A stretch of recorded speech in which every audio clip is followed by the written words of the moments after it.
আল্লাহ জিবরাইলকে বললেন, এই জিবরাইল, একটা সেজদা দিলেই চলতো, তুমি 2 সেজদা কেন দিলা? জিবরাইল বলতেছে, আল্লাহ জানার পরও যখন জানতে চান তাহলে শোনেন। প্রথম সেজদা দিয়েছে আপনার হুকুমে, আর সেজদায় গিয়ে দেখতে পাই আদমের ভিতরে আপনাকে দেখা যায়। আদর করে মানুষ আল্লাহ বানায়া কেমনি দিবেন জাহান্নামে ফেলিয়া। আজকে কোরআনের বাগানে এসে, কোরআনের মাহফিলে এসে ঘামে যাদের শরীর থেকে ঘাম বের হয়ে গেল, আল্লাহ যদি ফেরেশতা আমার কোরআন শুনতে গিয়ে যাদের শরীর ঘামলো, ওই দেহের জন্য আমি আল্লাহ জাহান্নামের আগুনকে হারাম করে দিলাম। আমি কিন্তু বরেন্দা আলেম মাদ্রাসায় বলেছিলাম যে বৃষ্টি শুরু হয়ে গেল ভাই, এই বৃষ্টির পানিতে যারা ভিজবে ওই দেহের জন্য আল্লাহ জাহান্নামের আগুন হারাম করে দিল। সবাই কয় ঠিক আছে হুজুর, কিন্তু আল্লাহ পরীক্ষা করলো 3 বার বৃষ্টি দিয়ে, শেষ আর হলো না, মাহফিল কমপ্লিট না করেই মোনাজাত করে দেওয়া লাগলো। তোর এখন কথা ঠিক কি না? আজকে তো বৃষ্টি নাই, গরমে শরীর ঘামতেছে। এই ঘামটা যেন আমাদের জান্নাত পাওয়ার একটা উসিলা হয়। ধরে কোন আমিন, এই সকলে বলে আল্লাহুম্মা আমিন। আল্লাহ তাআলা জিবরাইলকে বললেন, একটা সেজদা দিলি চলতো, 2টা কেন দিলা? জিবরাইল বলতেছে, আল্লাহ প্রথম সেজদা গিয়ে দেখতে পায় আদম একলা না, আদমের ভিতরে আল্লাহ দেখা যায়।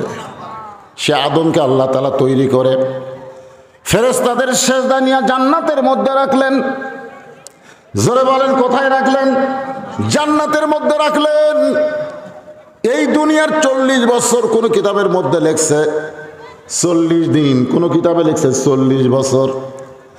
আল্লাহ তাআলা আদমকে একা একা জান্নাতের মধ্যে রাখলেন।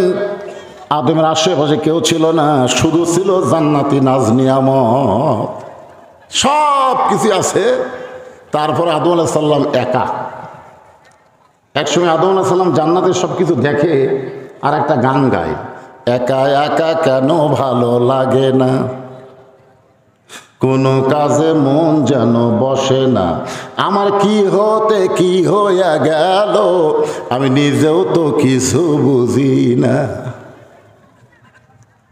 আল্লাহ বুঝবার পারছে, আল্লাহু আলিমু বিযাতি সুদূর, অন্তরের খবর জানে কে? আরো জোরে বলেন। আল্লাহ তাআলা বুঝতে পারে আদমের সঙ্গী বানালেন।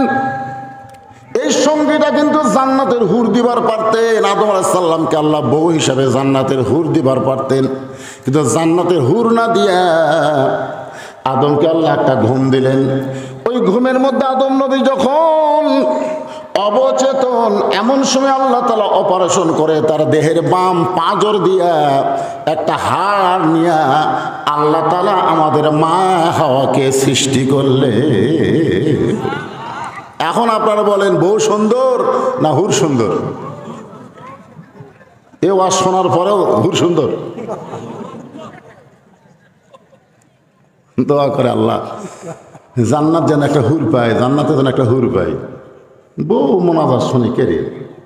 আমি গরমের মধ্যে ভাত পাক করে দেই, কারেন্ট গেলে আমি ফাঁকা দিয়ে বাতাস করি, আর ওই মনে মনে একটু জোরেই কইছে জান্নাতে হুরছে। হুর কি খো? স্বামী বলতে হুর হলো সুন্দরী। বলে আমার চাই তো, বল তোর আবার সাইজ, তোর আবার সাইজ। দুনিয়াতে পুরুষ মানুষ বইয়ের খেদমত দিবে আর জান্নাত গেলে হুর চাবে, এটা কিন্তু লিমা তাকুলু মা লা তাফালুন। মুখের কথার সাথে আমলের কি নাই? মিল নাই। আমার মায়েরা যারা বসে আছেন একটু মনোযোগ দিয়ে শোনেন। আল্লাহ তাআলা মা হাওয়াকে সৃষ্টি করলেন, আদম আলাইহিস সালামকে আল্লাহ তাআলা চেতন করে দিলেন। চেতন হওয়ার সঙ্গে সঙ্গে আদম আলাইহিস সালাম 2খানা হাত বাড়ায় দিলেন, হাওয়ার দিকে 2খানা হাত বাড়ায় দিলেন। সর্বপ্রথম যিনি ইফতিজিং করেছেন তার নাম হলো আদম। বলেন তার নাম কি? আদম বলতেছে এত সুন্দর, এটা কে রে? আয় আয় আমার বুগোতায়। আল্লাহ বলে আদম, আদম কি হচ্ছে? কিন্তু ফেরেশতারা তাকায় দেখে আল্লাহর কুদরতি মুখে হাসি ফুটে গেছে। বলে সুবহানাল্লাহ। আল্লাহ বলে আদম কি হচ্ছে? তো তখন আল্লাহর কুদরতি চেহারায় হাসি। ফেরেশতাকে আল্লাহ আপনি হাসতেছেন কেন? আল্লাহ বলে আদম যখন হাওয়ার দিকে হাত বাড়াচ্ছে তখনই বোঝা গেল আদম হলো পুরুষ মানুষ। আদম যদি হাওয়ার দিকে না হাত বাড়াতো তাহলে আদম হিজড়া হয়ে যেত। তোরে কোন কি হয়ে যেত? তাহলে রাস্তায় যদি সুন্দরী মেয়ে মানুষ দেখে আর ছেলেরা যদি কিছুই না কয় তাহলে বুঝবেন ওই হিজড়া।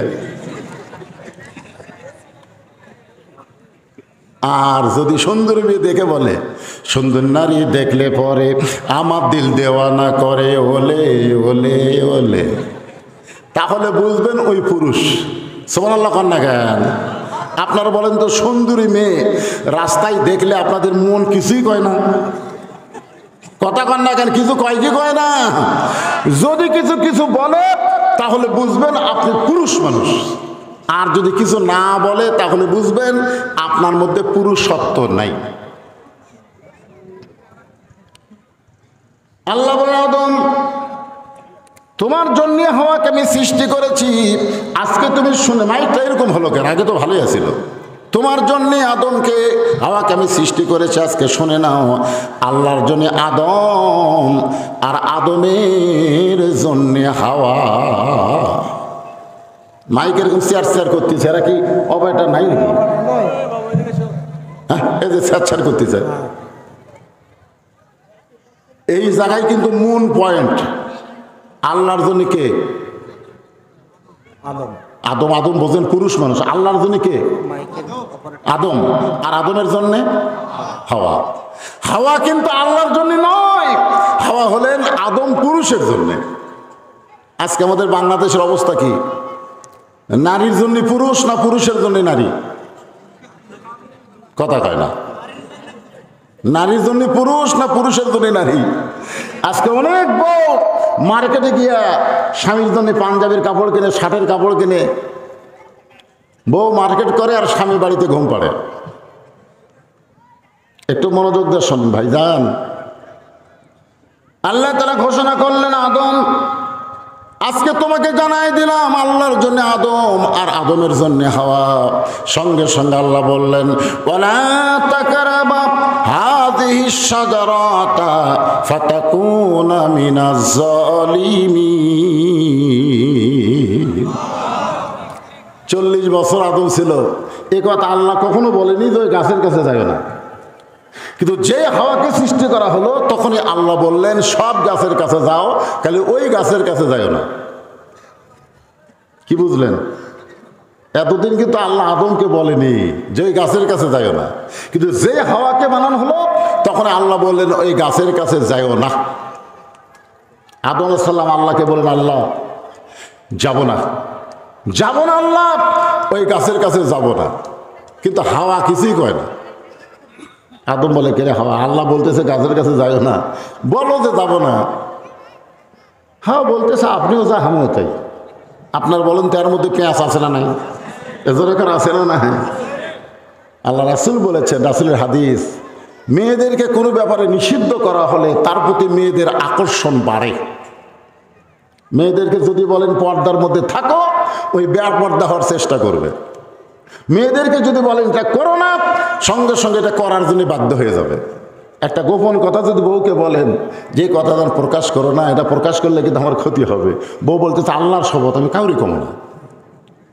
আবার একজন মেয়েকে বলে এই কথা কিন্তু আমার স্বামী নিষেধ করছে, কাউকে বলা যাবে না, শুধু তোমারে কইলাম, তুমি যেন কাউরে কইও না। শাশুড়ি আর বেটার বউয়ের গন্ডগোল মাঝে মধ্যে হয় কি হয় না? ধরে গেল হয় কি হয় না? হয়। তো শাশুড়ি বেটার বউরে গালি দিয়ে অন্য এক বাড়িতে গেছে বেড়াবার। ইতিমধ্যে এক ফকুন্নি, মেয়েদেরকে আমরা ফকুন্নি বলি, ভিক্ষা করার জন্য ঢুকছে। মা 4টা ভিক্ষা দাও। বেটার বউ বলছে 4টা না 4 শের দিব, 4 শের। ফকুন্নি কয় সারাদিন আমি 2 শের পাই না, তুমি আমার 4 শের দেবে কেন? বলে শাশুড়ি আমার গাল দেওয়া অন্য বাড়িতে বেড়াবার গেছে, এই সুযোগ আমি তোমার 4 শের চাল দিলাম, তুমি কাউরে কো না। ফকুন্নির বেটি বলতেছে আল্লাহর শপথ কাউরে কমো না। একা যায় আর বলে আমার 4 শের চাল দেওয়া কয় কাউরে যেন কই না, আমার কি ঠেকা পড়তে হবে, কাউরে কমো না। রাস্তার একজন বলে ফকুনির বেটি একা একা গল্প করেন, খবর কি? বলে ওই বাড়ির বেটার বউ আমার 4 শের চাল দেওয়া কইছে কাউরে যেন কই না, আমার কি ঠেকা পড়ছে বাবা, কাউরে কমো না। সবাই বলতেছে, আবার বলতেছে কাউরে কমো না। আপনার বলেন তো একটা ফকুন্নি একটা ব্যাগের চাল যদি সামাল দেবার না পারে, তাক যদি একটা গ্রাম দেন, একটা এলাকা দেন, ওই সামাল দেবার পারবি? এই কথা কন না কেন? কোনো কিছু দেওয়া হবে না, ওকে আপনি সামাল দেওয়া লাগবে। খুব খেয়াল করেন। এক সময় মা হাওয়া গন্ধম ফল খাইলেন, ইবলিস শয়তানের ওয়াসওয়াসায় আদমকেও খাওয়ালেন। তাফসিরে কবিরের মধ্যে বলা হয়েছে মা হাওয়া আদম এই গন্ধম ফল খাওয়ার দুনিয়ার 4 বছর পরে আদম খাইছেন। কয় বছর আগে খাইছে কে? কথা কোন আগে কে খাইছে? দুনিয়ার সময় 4 বছর পরে আদমকে খাওয়ানো হয়েছে। আদম কিন্তু খায় নাই, তাকে শরবত করে বুঝতে দেওয়া হয় নাই, নানা রকম ফন্দি ফিকির করে আদমরে খাওয়ানো হয়েছে। হাওয়া খাওয়ার পরে আল্লাহ যদি হাওয়াকে জান্নাত থেকে বের করে দিত, তাহলে কিন্তু আদম গন্ধম খাওয়ার প্রশ্নই উঠত না। কিন্তু খাওয়ার পরে আল্লাহ কিছুই কয় না। আদমরে যখন খাওয়ানো হয়েছে, যখন জানবার পারছে শরবতের মধ্যে গন্ধম ফল আছে, সাথে সাথে আদম আলাইহিস সালাম এই ডান হাতখানা, আমার দিকে তাকান, ডান হাতখানা এত জোরে মুখের মধ্যে ঢুকাই দিছে, বমি করার জন্য এক সময় রক্ত বিম হয়েছে, সব বার হয়ে গেছে, খালি সামান্য একটু ভিতরে ঢুকছে।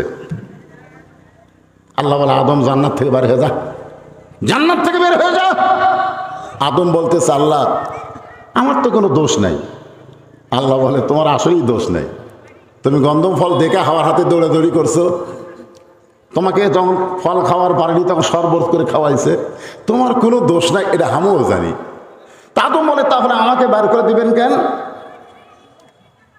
আল্লাহ বলে আদম তোমার দায়িত্ব ছিল হাওয়ার দিকে খেয়াল করা। কি করা? তা হাওয়া গন্ধম ফলের কাছে কখন গেল? তুমি তখন কি করছিলে? হাওয়া যে গন্ধম ফল খাইলো, তুমি তখন কি করছে? হাওয়া যে গন্ধম ফল শরবত করে তোমারে খাওয়াইলো, তুমি কি করলে? আদম কয় আমি খেয়াল করিনি। আল্লাহ বলে খালি খেয়াল না করার কারণেই জান্নাত থেকে বের হয়ে যায়।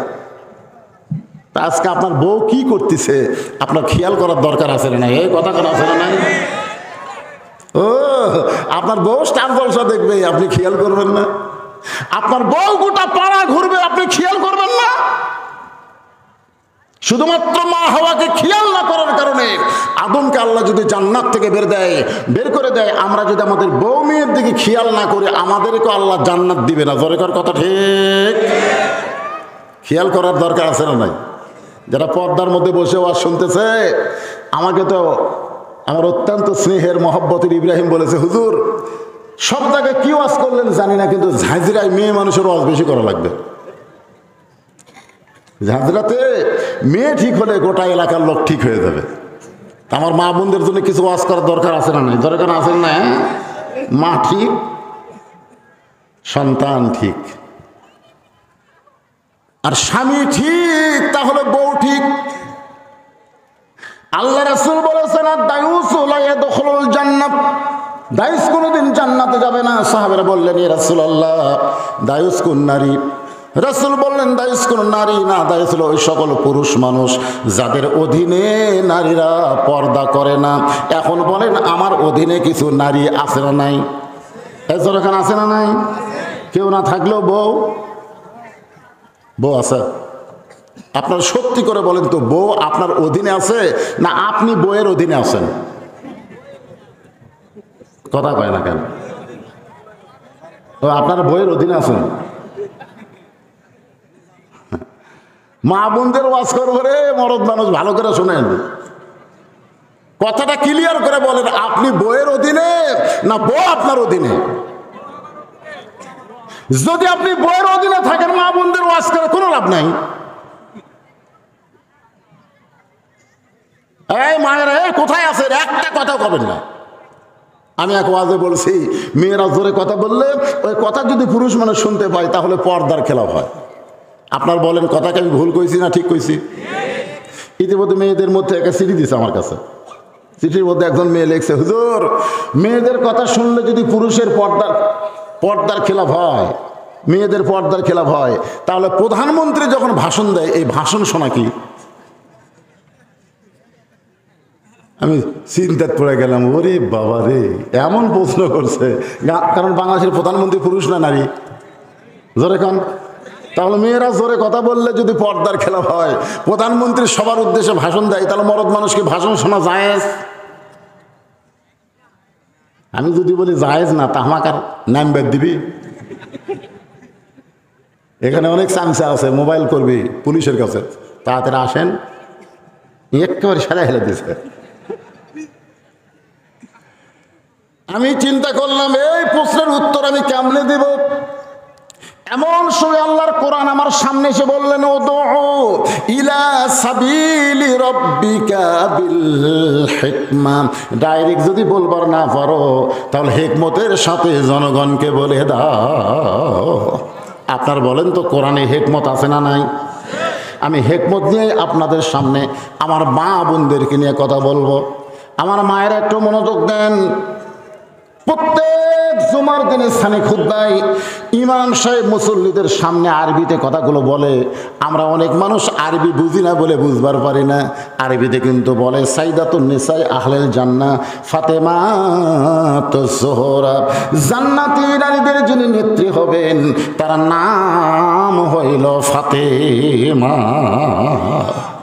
আল্লাহ রাসূল বলেন, ফাতেমা তুমি নবীর মেয়ে হওয়ার কারণে তুমি জান্নাতে যাবে, এই কথা কখনোই মনে রাখবা না, মনে করবা না।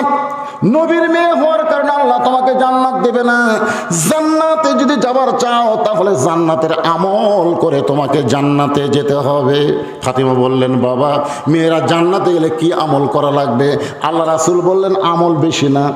ঈমান গ্রহণ করার পরে 1 নম্বর আমল হলো নামাজ, 2 নম্বর আমল হলো রমজানের রোজা, 3 নম্বর আমল হলো স্বামীর কথা মতো চলা, আর 4 নম্বর আমল হলো সতীত্বের হেফাজত, পর্দা করা। ও ফাতেমা, এই 4টি আমলের মধ্যে পর্দাটাই মেয়েদের জন্য সবচাইতে গুরুত্বপূর্ণ আমল। পর্দা যদি ঠিক মতো আদায় করতে পারো, বাকি 3টা আমল আল্লাহ তোমার জন্য সহজ করে দিবে। সঙ্গে সঙ্গে মা ফাতেমা তার কাছে যে ওড়না ছিল, সে ওড়নাটা ঘোমটা আকারে দিয়ে বলল, বাবা এই মুহূর্তে আজ থেকে আমি ফাতেমা পর্দার ভিতরে ঢুকে গেলাম। সুবহানাল্লাহ কন্যা কেন? আল্লাহ কোরআনে বলেন, অকরনা ফি বুয়ুতিকুন্না ওয়ালা তাবাররাজনা তাবাররুজাল জাহিলিয়াতিল উলা। এমনভাবে পর্দা গ্রহণ করলো, একসময় আল্লাহ রাসূল ফাতেমার জন্য খোঁজ খবর দিলেন, ফাতেমা তোমার পর্দাটা আল্লাহ পছন্দ করে, আল্লাহ তোমাকে জান্নাতি নারীদের নেত্রী ঘোষণা করে দিচ্ছে। এই কথা শুনে ফাতেমা মুচকি মুচকি হাসতেছে। রাসূল বলে, হাসতেছো কেন? বলে, আল্লাহ আমাকে জান্নাতি নারীদের নেত্রী বানাইছে। এইটা শোনার পরে আনন্দ লাগতেছে। রাসূল বলে, ফাতেমা আল্লাহ তোমাকে জান্নাতি নারীদের নেত্রী বানালে কি হবে? আল্লাহ তোমার আগে একজন মেয়েকে জান্নাত দিবে। আপনারা সুবহানাল্লাহ বলতেছেন না কেন? কিন্তু ফাতেমা সুবহানাল্লাহ কয় না। আল্লাহ রাসূল বলে, ফাতেমা আল্লাহ তোমার আগে একজন মেয়েকে জান্নাত দিবে। এইটা শোনার পরে সুবহানাল্লাহ কও না কেন? ফাতেমা বলে, আমার বিরুদ্ধে ওয়াজ হচ্ছে, আমি সুবহানাল্লাহ কমো? আপনারা বলেন তো, আমাদের বিরুদ্ধে তখন কথা আসবে সুবহানাল্লাহ না নাউজুবিল্লাহ? কথা কেন, সুবহানাল্লাহ না নাউজুবিল্লাহ? আল্লাহ রাসূল বলে, ফাতেমা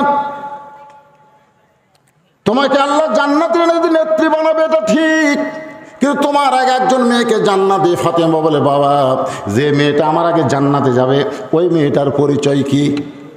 রাসূল বললেন, ওই মেয়েটার পরিচয় হলো, ওই যে একটা জঙ্গল দেখতেছো, জঙ্গলের সামনে ছোট্ট একটা বাড়ি, ওই বাড়িটা হলো একটা কাঠুরিয়ার বাড়ি। ওই কাঠুরিয়ার বিবি জামিলাকে আল্লাহ তোমার আগে জান্নাত দিবে।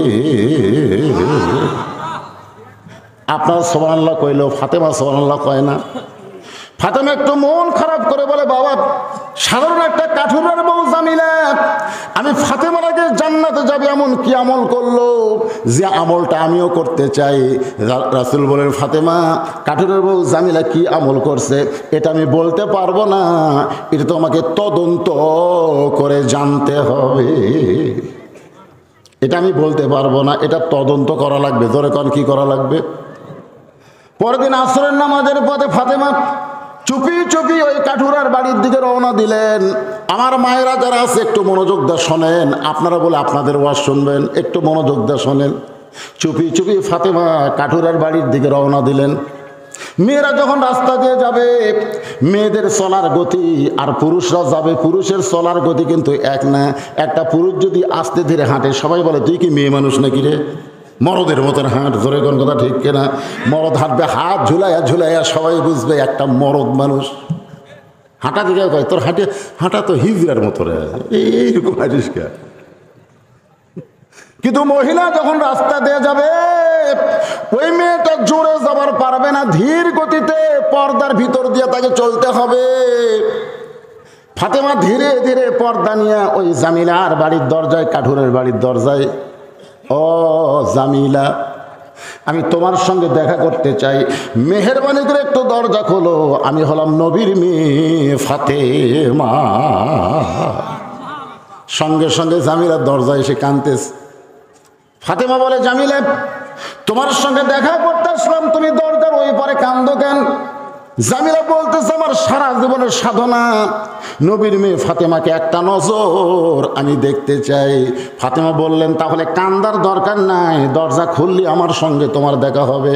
জামিলা বলতেছে, কান্নার কারণ হলো আমার স্বামী এখন বাড়িতে নাই, স্বামীর হুকুম ছাড়া আমি আপনার জন্য দরজা কেমনি খুলবো? আমার স্বামীর হুকুম না পাইলে আমি নবীর মেয়ে ফাতেমার জন্য দরজা খুলতে পারবো না। আমার স্বামী এখন বাড়িতে নাই, বাজারে কাঠ বিক্রি করতে গেছে, এই জন্যই কাঁদতেছি, স্বামীর হুকুম ছাড়া আপনার জন্য দরজা খোলা যাবে না। সাথে সাথে ফাতেমা চুপ করছে, ওরে বাবা রে, একটা মেয়ের সাথে একটা মেয়ে মানুষ দেখা করবে, আর এইটার জন্য আবার স্বামীর হুকুম লাগবে? আপনারা বলেন তো, ফাতেমার আকর্ষণ বাড়তেছে না কমতেছে? বেড়ে গেছে। ফাতেমা মনে মনে চিন্তা করে, যে মেয়েটা স্বামী ছাড়া, স্বামীর হুকুম ছাড়া ফাতেমার জন্য দরজা খোলে না, এই মেয়েটার বাড়ির মধ্যে ঢুকতে হবে। এমন কি আমল করে যে আমল করার কারণে আমার আগে আল্লাহ তারে জান্নাত দিবে? জামিলা বলে, নবীর মেয়ে ফাতেমা, মেহেরবানি করে আপনি ফেরত যান, আগামীকাল যদি এই সময় আসেন, আসা মাত্রই দরজা খুলে দেব, কারণ রাতের বেলা স্বামীর কাছ থেকে আপনার জন্য দরজা খোলার হুকুম নেও। ফাতেমা বলতেছে, অবশ্যই আগামীকাল এই সময় আসবো ইনশাআল্লাহ। পরের দিন আসরের নামাজের পরে ফাতেমা চুপি চুপি যখন জামিলার বাড়ির দিকে রওনা দেয়, এমন সময় একটা ছোট্ট বাচ্চা ফাতেমার সামনে দাঁড়ায় বলে, মা, গতকাল বিকেল বেলায় দেখলাম আপনি বাড়িতে নাই, আজকে চোরের মতো কোথায় যাচ্ছেন মা? আমি আপনার সঙ্গে যাবার চাই। ফাতেমা চমকে উঠলেন, এইটা যদি হাসান হইতো তাহলে বুঝান যাইতো, কিন্তু এইটা হলো হোসাইন, হোসাইনকে বুঝান যাবে না। আল্লাহ রাসূল বললেন, ফাতেমা রে, তোমার দুইটা সন্তান আমি নবীর মতো, কিন্তু হোসাইন একটু জেদি হবে। এই জেদি হওয়ার কারণে আব্দুল্লাহ ইবনে ওমরের কথা শুনে নেয়, আব্দুল্লাহ ইবনে মাসুদের কথা শুনে নেয়। তারা বলেছিল, হোসাইন আপনি কারবালায় যাবেন না, এদিকের লোক আপনাকে হত্যা করবে। হোসাইন বলতেছে, আমি হত্যাকে ভয় করি না, আমার ভিতরে জেদ হলো নবীর ইসলামকে নিজের ইসলাম বানায় কেউ যদি দেশ চালাবার চায়, আমি জীবন দিব, কিন্তু বাতিলের সঙ্গে আপোষ করব না।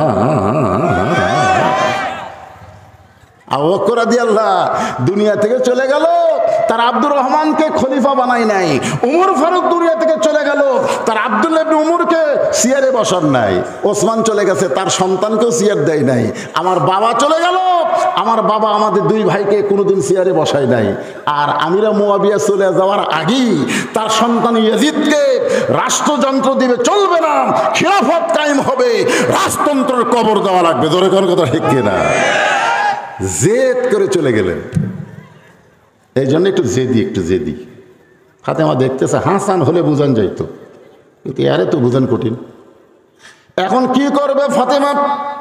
ছোট্ট হোসেনকে সঙ্গে করে ওই জামিলার বাড়ির দরজায় হোসেন বলতেছেন, মা, একটা ভাঙ্গা বাড়ির দরজা আপনি গতকাল আইছিলেন, আজকে আইছেন, এই বাড়িতে এমন কি আছে মা যে আপনি এখানে আসেন? আমার বিশ্বাস দুনিয়ার সব মানুষ আমার মায়ের কাছে যাবে, আমার মা কারোর কাছে যাবে না। সুবহানাল্লাহ কন্যা জ্ঞান। এটা সন্তানের মায়ের প্রতি ভালোবাসা কম না বেশি? কথা কন, কম না বেশি? নিজের মায়ের প্রতি যদি ভালোবাসা থাকে, আমার বউ মায়ের কাছে যাবে, কিন্তু আমার মা বউয়ের কাছে আসবে না। আজকে অনেক বউয়ের কাছে শাশুড়ি ঘুরতেছে, এরপরেও বউ কথা বলতেছে না। আপনি কেমন বেটা, আপনি কেমন ছেলে যে আপনার মা আজকে এতিম হয়ে গেছে আপনার বউয়ের কাছে, অনাথ হয়ে গেছে। একটু মনোযোগ দেবেন। নিজের শ্বশুরের জন্য শাশুড়ির জন্য ঈদুল ফিতরে জামা কিনছে, হাদিয়া পাঠায়, আর নিজের বাপ মার কথা খেয়াল নাই। এইরকম পাটা আছে না নাই? জোরগান আছে না নাই? একটু মনোযোগ দিয়ে শুনবেন। আমার মায়েরা যারা পর্দায় আছেন, একটু মনোযোগ দিয়ে কথাগুলো শুনবেন। স্বামীর বাড়ির কাউরে পছন্দ করেন না, কিন্তু নিজের বাড়ির সবাইরে আপনি পছন্দ করেন। আপনার ভাই, আপনার বোন আপনার ভালো লাগে, কিন্তু আপনার স্বামীর কোনো আত্মীয় আপনার পছন্দ হয় না। সংসার আজকে অশান্তি হওয়ার পিছনে কারণ হলো একটাই, নিজের বাবার বাড়িকে পছন্দ করে কিন্তু শ্বশুরের বাড়ির পছন্দ করে না। এরকম বেটার বউ সমাজে আছে না নাই? জোরে এখন আছে না নাই? আসুন, যে কথা আপনাদের সামনে বলতে চাই। বলতেছেন, মা আপনি কেন আইছেন? মা এই বাড়িতে এমন কি আছে? এমন সময় ফাতেমা বলতেছে, জামিলা দরজা কি খুলবো না? জামিলা বলতেছে, 1 ঘন্টা হলে দরজা খোলার জন্য দাঁড়িয়ে আছি। ফাতেমা বলতেছে, তাহলে দরজা খুলে দাও। জামিলা বলতেছে, কে যেন কথা বলতেছে আপনার সাথে। ওই ছোট্ট বাচ্চাকে নিয়ে যদি আপনি ঢুকতে চান, তাহলে আজকের মতো আপনি ফেরত যান, কারণ আমার স্বামী শুধু আপনার ব্যাপারে দরজা খোলার হুকুম দিচ্ছে। আপনি একজন বাচ্চা নিয়ে আসবেন, ওই বাচ্চাকে বাইরে রাখতে হবে। বাচ্চা নিয়ে যদি আপনি আমার কাছে আসতে চান, তাহলে আজকের মতো আপনি ফেরত যান। সঙ্গে সঙ্গে হোসেন বলে, মা যেই মেয়েটা কথা বলতেছে আমার জন্য ঘরের দরজা খোলে না, এই মেয়েটা অত্যন্ত খারাপ মা, এই মেয়েটা কোনোদিন ভালো মেয়ে হতে পারে না। সঙ্গে সঙ্গে ফাতেমা হোসেনের কপালে চুম্বন দিয়ে বলে, বাবা তুমি যে মেয়েটাকে খারাপ বলতেছ, তোমার নানা বলেছে ওই মেয়েটা তোমার মায়ের আগে জান্নাতে যাবে। জোরে কোন, কে বলছে? আল্লাহ বলছে, তোমার নানা কইছে। এখন বলেন তো, নবী যেই কথা বলে, এই কথা কি নবী বলে না আল্লাহ বলায়? দলিল কি? আল্লাহর কোরআন, মা ইয়ানতিকু আনিল হাওয়া ইন হুয়া ইল্লা ওয়াহুন ইউহা। তুমি বলতেছো এই মেয়েটা খারাপ, এই বাড়ির মেয়েটা খারাপ, কিন্তু তোমার নানা বলেছে ওই মেয়েটা তোমার মায়ের আগে জান্নাত যাবে। সঙ্গে সঙ্গে হোসেন মায়ের হাত ধরে বলতেছে, মা তাহলে অজাতা এই দরজায় ঘুরে লাভ নাই, আসল জায়গায় যাওয়া লাগবে। অজাতা এই দরজায় ঘুরে কোনো লাভ নাই, আসল জায়গায় যাওয়া লাগবে। জোরে কোন, কি জায়গা? ফাতেমা বলতেছে, আসল জায়গা কোনটা? হোসেন বলতেছে, আসল জায়গা হলো, মনে বড় আশা ছিল আমি যাব মদিনায়। সবাই বলেন, মনে বড় আশা ছিল আমি যাব মদিনায়। দিনাজপুরের লোকের আব্দুল আলিমকে বললো, আব্দুল আলিম ভাই আপনি মূর্খ মানুষ, আপনি গায়ক ভালো, সুর ভালো, কিন্তু আপনার এলেম নাই। এলেম যদি থাকতো তাহলে আপনি শুধু মদিনার কথা বলতেন না, আপনাকে বলা লাগতো মনে বড় আশা ছিল যাব মক্কা মদিনায়। আপনি মক্কার কথা বাদ দেন, মদিনার কথা বলেন। আব্দুল আলিম বলে, রে দুনিয়ার মুসলমানেরা শোনো, মদিনার মানুষটাকে তুমি যদি খুশি করতে পারো, তাহলে শুধু মক্কা না, মক্কার মালিক আল্লাহ পর্যন্ত তোমার উপরে খুশি হয়ে যাবে। আল্লাহ কোরআনে বলেছেন, কুল, হে রাসূল আপনি বলেন, ইন কুনতুম তুহিব্বুনাল্লাহ ফাত্তাবিউনি, যদি আল্লাহকে পাওয়ার চাও নবীকে ইত্তেবা ছাড়া আল্লাহ পাওয়া যাবে না। জোরে কোন কথা ঠিক কি না? আপনাদের কাছে মক্কার দাম বেশি না মদিনার দাম বেশি? কিছু হেজাতি শায়েখবার আছে, এরা কয় কেউ যদি হজ করে যায় মদিনার নাও যায়, তারপরেও তার হজ হবে। আজকে বাংলাদেশের সরকার যদি ঘোষণা করে বাংলাদেশের মুসলমানকে 2 জায়গার 1 জায়গা দেখার পারমিশন দেওয়া হবে, যারা মদিনায় যাবা তারা মদিনার টিকিট করো, যারা মক্কার যাবা তারা মক্কার টিকিট করো, যারা মক্কায় যাবা তারা মদিনায় যাবার পারবে না, আর যারা মদিনায় যাবা তারা মক্কায় যাবার পারবে না। আপনারা বলেন তো কোন টিকিট বিক্রি বেশি হবে? এ অন্তর থেকে কথাটা কন না কেন, কোন টিকিট? দেখা যায় মক্কার টিকিট বেচাই হয়নি। ভাইজান, আহা, মক্কাতে আল্লাহর কাবা ঘর, আর মদিনায় আছে স্বয়ং রাসূল। হিজরত করে যখন মদিনায় গেলেন, মদিনায় থেকে ৮ম হিজরিতে যখন মক্কা বিজয় হলো, আল্লাহ রাসূল বলেন, সাহাবীরা কাবা ঘরের দরজা খোলো। কাবা ঘরের দরজা খুলে দেখে ৩৬০টা মূর্তি। ওমর ফারুক বলে, রাসূলুল্লাহ, আল্লাহর ঘরের মধ্যে মূর্তি, এই মূর্তি কে ঢুকালো? রাসূল বললেন, ঘর আল্লাহর থেকে লাভ নাই, আল্লাহওয়ালা থাকা লাগবে। জোরে কোন কথা ঠিক কিনা? আল্লাহওয়ালা না থাকলে টাইসের উপরে ধুলে পড়বে। টাইসের উপরে কি পড়বি? আক্কেলপুরে এক মসজিদে আসর নামাজ পড়বার ঢুকে দেখি গোটা টাইস ধুলে, এরকম লোক দিয়ে এবারে ধুলে। মুয়াজ্জিনকে কি বললাম, কে ভাই ঝাড় দেন না, এত ধুলে খেন? মুয়াজ্জিন বলে, হুজুর কি লাভ, আজান দিয়ে আকামত দিয়ে কেউ আসে না, তো খামাখা গোটা মসজিদ ঝাড় দিয়ে লাভ কি? আপনি তাকায় দেখেন আমার জায়গা পরিষ্কার আছে। আমি বলে, সামান্য জায়গা পরিষ্কার কেন? গামছার বাড়ি মারি ধুলে উড়ে দেয়, আল্লাহ আকবার নামাজ পড়ি, কেউ আসে না খামাখা। মসজিদ আছে, কিন্তু মসজিদের পাশে যদি আল্লাহওয়ালারা না থাকে, কাবা ঘর আছে, কাবা ঘরের পাশে যদি আল্লাহওয়ালারা না থাকে, সে কাবা ঘরের মধ্যে মূর্তি ঢোকে। জোরে কোন কি ঢোক, কথা কর না কেন?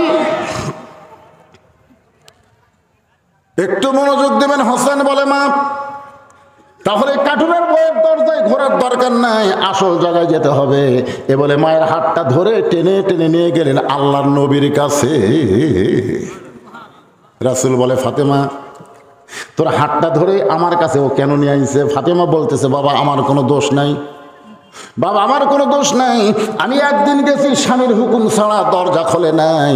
আমি 2 দিন গেছি, হোসেন সঙ্গে থাকার কারণে দরজা খোলে নাই।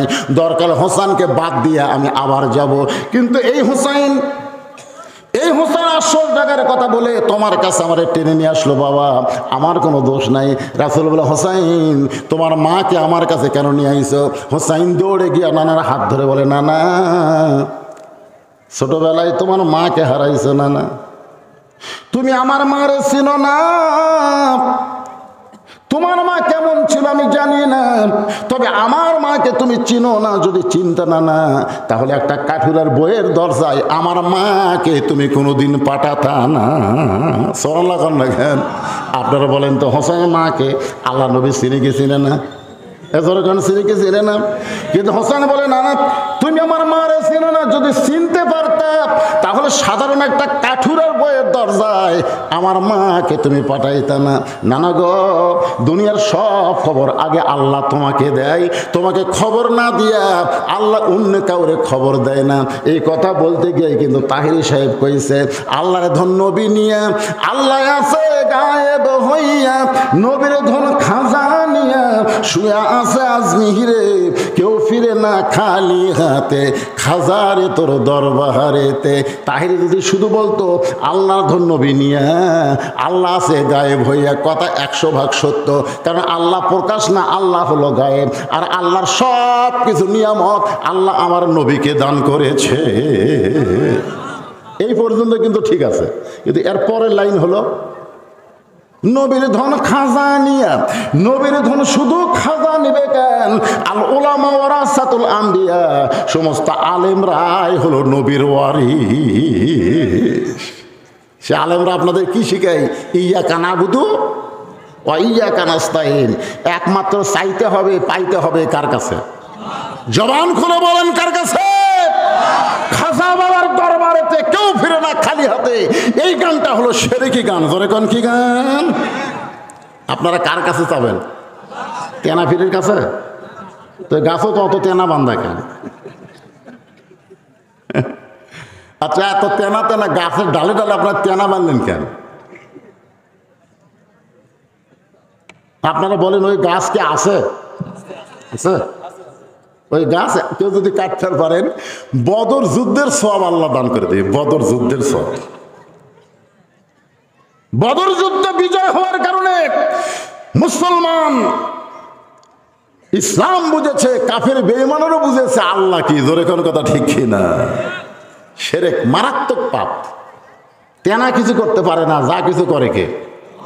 সবাই জবান খুলে বলতে হবে, যা কিছু করে কে? না না, কোন আমলের কারণে কাঠুরের বউ জামিল আমার মায়ের আগে জান্নাতে যাবে, এটা না বলা পর্যন্ত আমি আপনার হাত ছাড়বো না। কি ছাড়বো না? আপনারা বলেন তো হোসাইন জেদি কম না বেশি? জোরে বলেন। নবীর হাত চাইবা ধরে বলে না না কোন আমলের কারণে? সাধারণ একটা কাঠুরের বউ জামিলা আমার মায়ের আগে জান্নাতে যাবে এটা না বলা পর্যন্ত আমার হাত ছাড়বো না, আপনার হাত ছাড়বো না। এইবার নবীর হাতটা যখন চাইবা ধরছে এমন সময় আল্লাহ নবী ডাক দিলেন, আলী আলী রে। সঙ্গে সঙ্গে হযরত আলী বলে লব্বাইকা রাসূলুল্লাহ। নবী বলতেছেন লব্বাইকা রাসূলুল্লাহ। নবী বলতেছেন চুপ। এই সময় আমি নবী না, আমি হলাম তোমার শ্বশুর, তুমি হলো আমার জামাই, এইটা হলো আমার নাতি হোসাইন আর ওইটা হলো আমার মেয়ে। সব সময় নবী হওয়া যায় না, মাঝে মধ্যে বাবা হওয়া লাগে, নানা হওয়া লাগে, শ্বশুর হওয়া লাগে, সব সময় নবী হওয়া যায় না। ধরে কোন ঠিক কি না? আমাদের নবী যদি সবসময় নবী হতেন তাহলে আমাদের আদর্শ আবার পারত না। আমাদের নবী কি সবসময় নবী? জেহাদের ময়দানে কি সেনাপতি, জেহাদের ময়দানে কি ফাতেমার কাছে পৃথিবীর শ্রেষ্ঠ বাবা, হোসেনের কাছে পৃথিবীর শ্রেষ্ঠ নানা, খাদিজার কাছে পৃথিবীর শ্রেষ্ঠ স্বামী। ধরে কোন কথা ঠিক কিনা?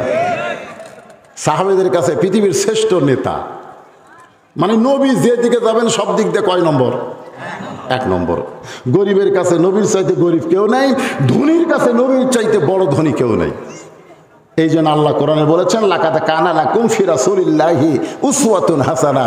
যার মধ্যে সব গুণ গুণান্বিত তাকেই তোমরা আদর্শ হিসেবে গ্রহণ করো। এই কথা কার? আমাদের অনেক নেতা আছে, তারা নেতাগিরি করতে পারে কিন্তু নামাজ পড়াবার পারে না। ধরে কোন কথা ঠিক কিনা? আমাদের অনেক নেতা আছে দেখবেন তার সন্তানেরা তাকে বাপ হিসেবে পছন্দ করে না। আবার অনেক নেতা আছে তার বউ তাকে 2 চোখে দেখবার পারে না। ধরে কোন কথা ঠিক কিনা? আপনি বলেন তো নবীজি নেতা, আপনি যে দিক দিয়ে যাবেন নবী কয় নম্বর? আলিফ।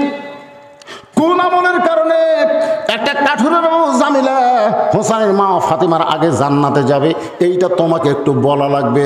আলী বলতেছি ইয়া রাসূলুল্লাহ আপনি তো আমাকে নিষেধ করে দিয়েছেন। হুজুর আপনি তো নিষেধ করে দিয়েছেন, আজকে বলার হুকুম দিলেন।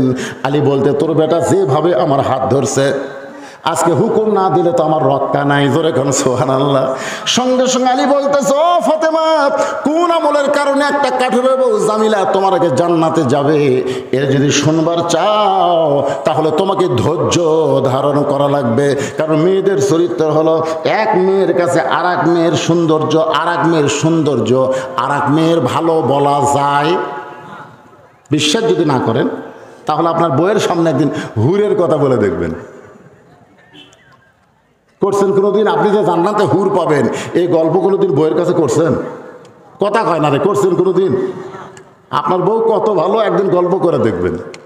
আমি শুধু বলেছিলাম আল্লাহ যদি আমাকে জান্নাত দেয়, জান্নাতে যে হুর হবে সে হুরের নাকের সাইজ এরকম, চোখের সাইজ বলতেই আমার বউ দেখি বালুস বগলের মধ্যে নিয়ে ঘর থেকে বাইরে হয়ে যাচ্ছে। আমি বললাম কোথায় যাও? বল হুর নিয়ে থাকো, আমার কি দরকার।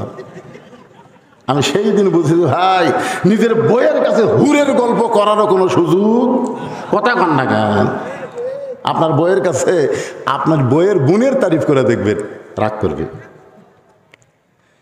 নিজের বউ অন্য কোনো মেয়ের তারিফ, অন্য কোনো মেয়ের প্রশংসা শুনতে চায়, যার কারণে হযরত আলী বললেন ফাতেমা কোন আমলের কারণে কাঠুরের বউ জামিলা তোমার আগে জান্নাতে যাবে এটা জানতে গেলে তোমাকে ধৈর্য ধারণ করা লাগবে। ফাতেমা বলতেছে আমার কোনো আপত্তি নাই, আমি শুনতে চাই কোন আমলের কারণে একটা কাঠুরের বউ ফাতেমার আগে জান্নাতে যাবে।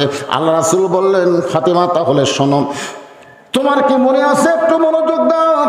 আলী যা বলবে মনোযোগ দিয়ে শুনবে। আলী বলতেছেন ফাতেমা একদিন দুপুর বেলায় তুমি ওকে ঘরের মধ্যে ডাকলে। আলী বলতেছে আমি যখন ঘরের মধ্যে গেলাম তখন তুমি আমাকে একটা ওড়না দিয়ে বললেন স্বামী গো হাসান হোসেন ক্ষুধার জ্বালায় কানতে কানতে ঘুমিয়ে গেছে, ঘুম থেকে চেতন পাইয়ে খাবার চাবে কিন্তু গোটা ঘরে খাবার কিছু নাই। আমি জানি এই মুহূর্তে আপনার পকেটেও কোনো টাকা নেই। হাসান হুসেন ঘুম থেকে উঠে যখন খাবার চাবে তখন আপনিও বেকায়দা আমিও বেকায়দা। এই জন্য এই জিনিসটা আপনাকে দিলাম, এটা হলো আমার ওড়না, এটা বাজারে বিক্রি করবেন, এর যা দাম হবে সেই দাম দিয়া আমার হাসান হোসেনের জন্য খাবার নিয়ে আসবে।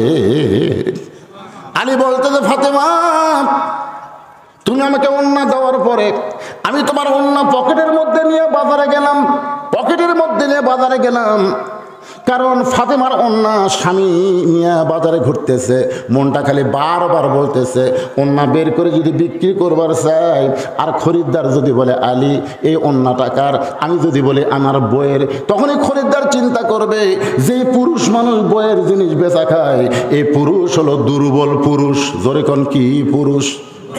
আপনারা কি বইয়ের জিনিস বেচা খান? কথা কয় না। বেচা যদি খান আপনি কি দুর্বল। এখন জমি কিনবে, জমির দাম ৮০,০০০, টাকা আছে ৬০,০০০, ২০,০০০ টাকার জন্য জমি হচ্ছে না। ওর খালি একটাই চিন্তা, আমার জমির ধারে জমি এটা কেনাই লাগবে, কিন্তু টাকা যে ৬০,০০০ আছে ২০,০০০ নাই। দুপুরে বেলা হাত খাবার যায় থাকে, ওর বইয়ের গলাত মালা, ওর নজর খালি মালার দিকে। এই মালাটা কিন্তু ওই কিনে দেয়নি, ওর শ্বশুর কিনা মেয়েক দিছে। বিয়ের সময় অনেক বাবা মেয়েক দেয় না, এজন্য এখন দেয় কি দেয় না, তো এখন এই মালার দিকে বারবার তাকায় আর বলতেছে হতে হতেই হচ্ছে না, হতে হতেই হচ্ছে না। বউ কয় কি গো, হতে হতে হয় না কি? জমির ধারের জমি গো, হতে হতেই হচ্ছে না।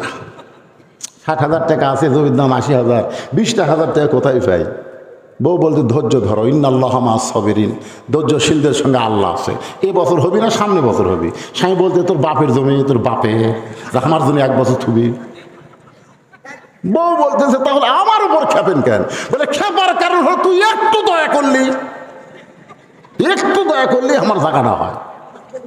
বউ কয় আমি কি দয়া করবো কন্ত? দেখ বিয়ার সময় তোর বাপ ওই মালা দিছে, এখন বলতো ওই মালার সাইজ আছে, এখন যে সুন্দর সুন্দর সোনার মালা নামছে রে, ওই পুরাতন মালা গলার দিয়ে ঘুরিস, তোর শরম নেই?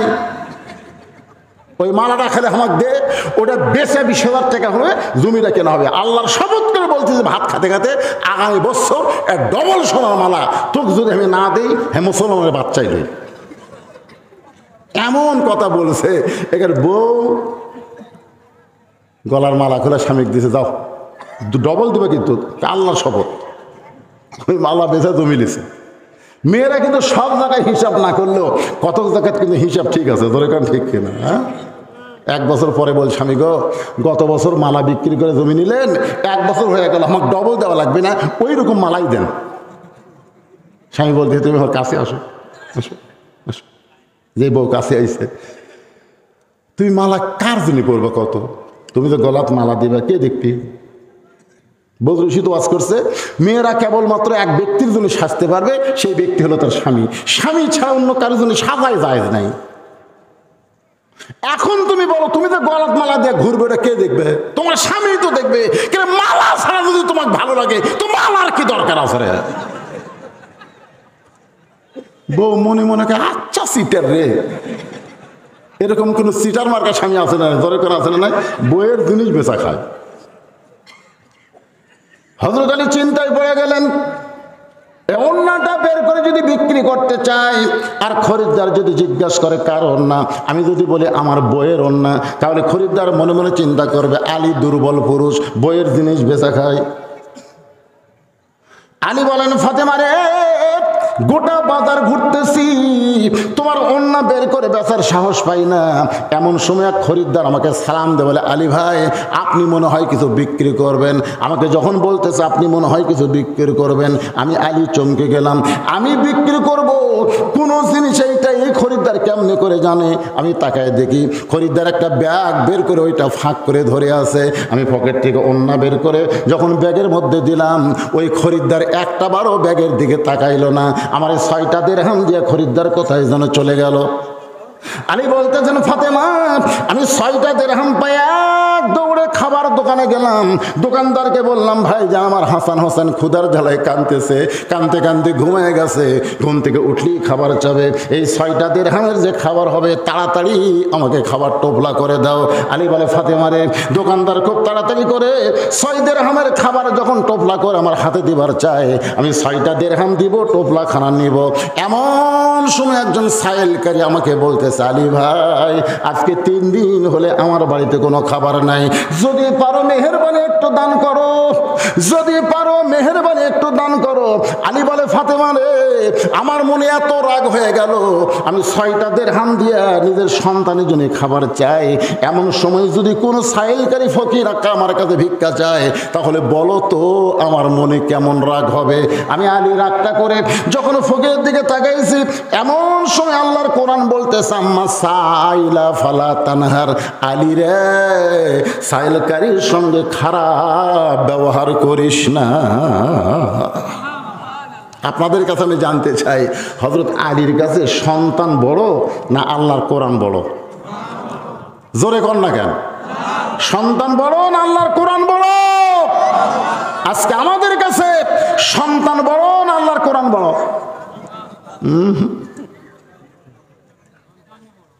সন্তানই বড়। আল্লাহ কোরআনে বলেন, ইন্নামা আমওয়ালুকুম ওয়া আওলাদুকুম ফিতনা, নিশ্চয় তোমাদের সম্পদ আর তোমাদের সন্তান হলো তোমাদের বিপদের কারণ। আজকে বেশি সম্পদ থাকার কারণে আপনি বিপদের মধ্যে পড়ে গেছেন, আবার সন্তান খারাপ হওয়ার কারণে আপনি জাহান্নামী হবে। যেই বাবা একলা নামাজ পড়ে, ছেলে নামাজ পড়ে না, আপনার বলেন তো এই বাবা কি জান্নাতে যাবে? কেন যাবে না? আল্লাহ কোরআনে বলেন, কু আনফুসাকুম ওয়া আহলিকুম নার, জাহান্নামের আগুন থেকে যদি বাঁচতে চাও তাহলে একলা বাঁচলে হবে না, তোমার আহাল পরিবারকে নিয়ে বাঁচতে হবে। আমার বাবাজিরা, সন্তানকে যদি ভালো করতে চান, রাসূল বলেছেন 7 বছর বয়স থেকে নামাজের তালিম দাও, 10 বছর থেকে জোর করে নামাজ ধরো। আপনি যদি আমার স্বপ্নের সন্তানকে, ছেলে হোক আর মেয়ে হোক, 7 বছর থেকে নামাজের তালিম দিতেন, 10 বছর থেকে যদি জোর করে নামাজ ধরাতেন, ওই ছেলে কোনোদিন হিরোইন ধরতো না, গাঁজা ধরতো না, ওই ছেলে কোনোদিন অন্যায় অপকর্ম করত। কথা কন না কেন ভাই? আজকে বুড়া মানুষ জান্নাতে যাবি, বেটা কি করে ওইদিকে খেয়াল নাই। হযরত আলীর কাছে আল্লাহর কোরআন বড় হওয়ার কারণে আম্মা সাইলা ফালা তানহার, এই আয়াতকে বিশ্বাস করে 6টা দিরহামের মধ্যে 1টা দিরহাম ফকিরকে দিয়ে দিলেন। সুবহানাল্লাহ কোন? মনে মনে চিন্তা করে, 6টা দিরহামের 1টা দিরহাম দিলাম, এখনো কয় দিরহাম? 5টা দিরহামের খাবার নিয়ে বাড়িতে যাব, যা খাবার হবে ওইটা হাসান হোসেনের চলবে। এই মনে করে 1টা দিরহাম দিয়ে 5টা দিরহাম যখন কাছে রাখছে, এমন সময় আল্লাহর কোরআন বলতেছে, আল্লাহর কোরআন বলতেছেন, ওমা তুনফিকু মিন শাইইন ফি সাবিলিল্লাহি ওয়াফা ইলাইকুম ওয়া আনতুম লা তুযলামুন। আপনারা আয়াত বুঝতে পারেননি। সুবহানাল্লাহ, খুব একটা জোরে হলো না। এই আয়াতের অর্থ করলে তো সুবহানাল্লাহ খুব জোরে হবে না, অর্থ না শুনেই একটু জোরে সরে বলেন তো সুবহানাল্লাহ, আরো জোরে বলেন। এখানে আল্লাহ বলতেছেন আমার রাস্তায়, খুব খেয়াল করবেন, আমার রাস্তায় কেউ যদি 1 টাকা দেয়, ওয়াফা ইলাইকুম, আমি আল্লাহ তাকে আবার ফিরে দেব। আপনি যদি 1 দেন, আল্লাহ ফিরে দেবে। আপনি বলেন তো, আপনি 1 দিলেন, আল্লাহ 1 টাকা দিবে? আল্লাহ বলতেছেন দুনিয়াতে কমপক্ষে তোমাকে 10 গুণ বেশি দেওয়া হবে, আর আখিরাতে টাকা না, পয়সা না, এই দানের বিনিময়ে তোমাকে জান্নাত দেওয়া হবে। আল্লাহর কোরআনের আয়াতকে কারা কারা বিশ্বাস করেন? 2 হাত তোলা, আল্লাহ দেখান তো যারা বিশ্বাস করেন। আর যারা করেন না, হাত তোলেন না। ওই দেখেন 2 বাচ্চা কিন্তু ঘুরতেছে, তার মধ্যে হাত তুলছে। এটা কি দেখা দেখি? বিশ্বাস করে না দেখা দেখি? আমার কাছের লোক হাত তুলে, আমি না তুললে কেমন হয় রে ভাই? টান করে তোলেন তো দেখি। লিল্লাহি তাকবীর, হাত নামান। যারা বিশ্বাস করলেন কোরআনের আয়াত, ওমা তুনফিকু মিন শাইইন ফি সাবিলিল্লাহি ওয়াফা ইলাইকুম ওয়া আনতুম লা তুযলামুন, তাদের কাছে 5টা মিনিটের জন্য একটু ব্যাগ যাবে। 10 টাকা দিলে আপনি 100 পাবেন, 100 টাকা দিলে আপনি 1000 পাবেন, এখনই পাবেন। আপনারা আর মনে করেন হুজুর এই পকেট থেকে দিয়ে এই পকেট ফাঁকা থামে, দেখি তো 10 গুণ আসে কিনা। আপনাকে কথা ঠিক না ঠিক? আল্লাহ বলতে পাগল, এখনই মানে কি? এখনই মানে হলো এখানে ওয়াশনা, তুমি যে বাড়ি যাওয়ার সময় তুমি ইটার সাথে উষ্টা খাবা। উষ্টা খেয়ে তোমার পাও ভাঙবি, নিয়ামত পুরো হবি না, 9 গাজা লাগবি, তোমার পিছনে 20,000 টাকা খরচ হবে। কিন্তু এই ব্যাগের মধ্যে দান করার কারণে শুধু আজকের রাতটা, এই বছর সমস্ত বালা মুসিবত থেকে আমি আল্লাহ তোমাকে হেফাজত করব। তাহলে কত গুণ হলো? আমাদের সামনে বিপদ আছে না নাই? জোরে কান আছে না নাই? বলা হয়েছে সাদাকাতু তারুদ্দুল বালাহ, দান সদকা করলে আল্লাহ বালা মুসিবতকে দূর করে দেয়। ভাইজান এই কাগজটা আমার কাছে দেওয়ার কারণেই আমি আপনাদের মাত্র 2-3 মিনিটে একটু ব্যাগ পাঠায় দিব, যে যা পারেন, হ্যাঁ যে যা পারেন আপনারা আল্লাহর রাস্তায় দান করবেন, যাই পারেন। জোর করে এখানে বলা হচ্ছে না 10, 20, 50। এই মাঝখানে উঠলো কেটা? আপনারা ওটা লাগবে না, তা আপনাদের কাছেই যাবে। উপজেলা চেয়ারম্যানের একটা দান হলো একেবারে। আবুল কালাম আজাদ দিয়েছে। ও আবুল কালাম, সেটা উপজেলা চেয়ারম্যান তো বলা লাগবে না, পরে কবে আমি টাকা দিয়ে আসলাম, আমার নামই করলো না। আবুল কালাম আজাদ সাহেব এখানকার যিনি বিশেষ অতিথি, তিনি 2000 টাকা দান করে দিচ্ছে। আল্লাহ তার দানকে কবুল করুক, জোরে কোন আমিন। কে? এই গ্রামেরই কৃতি সন্তান প্রফেসর সাহেব, উনি 5000 টাকা দান করেছে। আল্লাহ তার দানকে কবুল করুক, জোরে কোন আল্লাহুম্মা আমিন। সভাপতি সাহেব তো কিছু দিয়েছেন, মাশাআল্লাহ, কতটি আফাস। আজকের মাহফিলের সম্মানিত সভাপতি সাহেব 5000 টাকা ধরে বলেন মারহাবা। ব্যাগের আদায় শেষ হলেই কিন্তু আদায় শেষ, আমি আর নতুন করে আদায় করতে পারবো না, কারণ ওয়াজ করা লাগবে। আদম মা হাওয়ার কথা মনে আছে না? ভুলে গেছেন? মনে আছে? হ্যাঁ, সব মনে রাখবেন। আরে মিন্টু নামের একটা ছেলে প্রতিবন্ধী, দোয়া চায়, দোয়া করে আল্লাহ তাকে পুরাপুরি সুস্থতা দান করেন। সুস্থ যদি না থাকে, স্বাভাবিক জীবন আল্লাহ তাকে দান করেন, জোরে কান আমিন। 500 টাকা দান করেছে। মহিলাদের মধ্যে মহিলাই আদায় করবে না পুরুষ? হ্যাঁ, মহিলাদের মধ্যে মহিলা আদায় করবে। হ্যাঁ, মহিলারাই আছে। আমার মায়েদের মধ্যেও আদায় শুরু করতে, আদায় এটি হচ্ছে আর ওটি হচ্ছে না, তাহলে হবে না। সবাই আপনারা অযথা উঠা বসে করবেন না। খুব ভালো লাগতেছে এই গরমের মধ্যেও আপনারা যে দীর্ঘ সময় বসে আছেন, নড়াচড়া করতেছেন, একজন ওঠেন নাই। এখন আদায়ের কথা শুনে শয়তান যদি বলে টাকা দিস না, যা, আপনার টাকা তুমি দান করবে, আমি আল্লাহ তোমাকে ফিরাই দিব। দুনিয়াতে 10 গুণ, মরার পরে জান্নাত। আর সখিয়া হাবিবুল্লাহ রাসূল বলেছেন, দানকারী আল্লাহর দোস্ত, জোরে কোন সুবহানাল্লাহ। এই জন্য ভাইজান আদায় শেষ হলে আমাকে সিগন্যাল দিবেন যে আদায় শেষ। সবাই দেন, যে যা পারেন আল্লাহর রাস্তায় দান করেন। প্রতি বছর এখানে তাফসীরুল কোরআন মাহফিল হবে। আল্লাহ এই মাহফিলকে কিয়ামত পর্যন্ত কবুল করুক, জোরে কোন আমিন। মঞ্চে আর যদি কেউ থাকেন অতিথির মধ্যে, তাহলে সবাই দান করবেন। এদিকে অনেকে চেয়ারে বসে আছে, চেয়ারের কাছে ব্যাগ যাবে?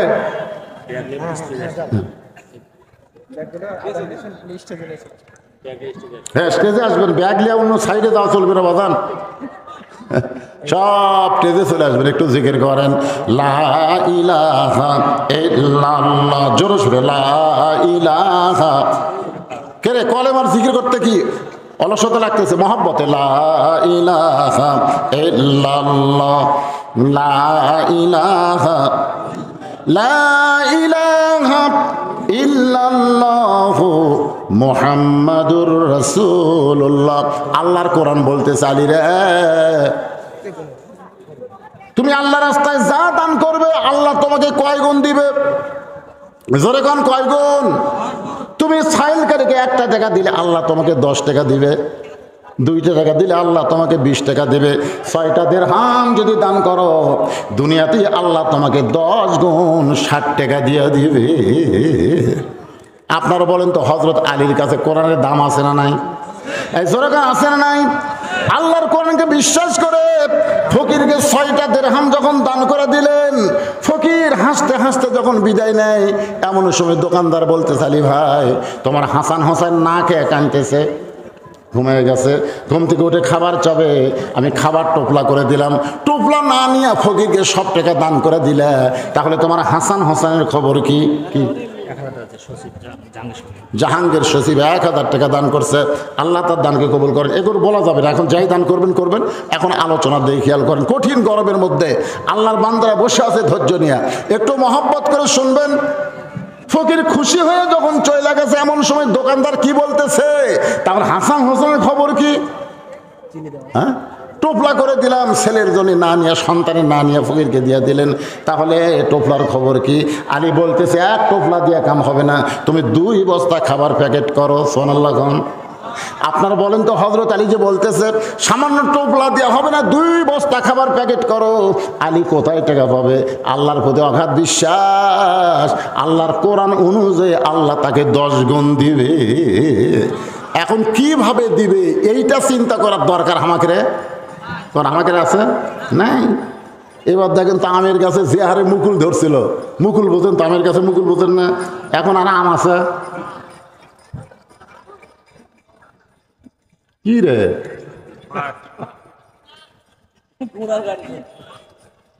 ভাইজান দেওয়ার মালিক কে? এই জমিতে ধান লাগাইছেন, মনে করতেছেন ধানের যে সাইজ রে, বৈশাখ মাস অনেক কিছু সামনে আছে না নাই? জোরে আছে না নাই? আসলে বলেন তো দেওয়ার মালিককে? এই বিশ্বাসটা আল্লাহর প্রতি অগাধভাবে রাখতে হবে। হযরত আলী বাজারের মধ্যে ঘুরতেছে আর বিশ্বাস করতেছে, দোকানদারকে বলেছে 2 বস্তা খাবার প্যাকেট করো, পকেটে একটাও টাকা নাই। এমন সময় একজন লোক উট নিয়ে বাজারে আসতেছে। আলী ডাকতে, আলী ভাই উটটাকে কিনবেন নাকি? আলী বলতেছেন 1 টাকাও পকেটে নাই, তোমার উটটা কেমনি কিনবো বলো? উটওয়ালা বলতেছে 100 দিরহামে বাকি দিয়ে উটটা কিনেন, বিক্রি করে আপনি টাকা দেবেন, সেইটাও কি পারবেন না? আলী বলতেছে এইটা পারা যাবে, বিক্রি করে টাকা দেওয়া। জোরে কোন কি করে টাকা দেওয়া? 100 দিরহাম বাকিতে উটটা নিয়ে হযরত আলী যেই মাত্র উটের বাজারে, এমন সময় চারিদিক থেকে খরিদ্দার ঘিরে ধরে বলতেছে, আলী ভাই কবে থেকে উটের ব্যবসা শুরু করলেন? কারণ আপনি হলেন পৃথিবীর সবচাইতে জ্ঞানী। জ্ঞানী ব্যক্তিরা কোনোদিন উটের ব্যবসা করে না। এত জ্ঞানী ব্যক্তি হয়ে আপনি উটের ব্যবসা করতেছেন। সমস্ত খরিদ্দার যখন আলীকে দিকে কৌতূহল করতেছে, এমন সময় এক খরিদ্দার কাছে গিয়ে বলে, আলী ভাই বাজারে আপনাকে বেশিক্ষণ থাকতে দেওয়া যাবে না, উটটার দাম কত নেবেন? আলী বলতেছে, যে হারে মানুষ আমাকে ঘিরে ধরছে, আমি উটের কি দাম চাবো তুমি একটা চিন্তা করে বলো। খরিদ্দার বলতেছে 160 দিরহাম দিলে কি চলবে? চুপ ধরছে, কত কইছে? 160 দিরহাম দিলে কি চলবে? আলী তার হাতে উটটা দিয়ে 100 দিরহাম নিয়ে, যেই বেটা 100 দিরহামে বাকি উটটা দিয়েছিল তার কাছে 100 দিরহাম দিয়া যে 60টা দিরহাম নিয়ে দোকানের মধ্যে গেছে।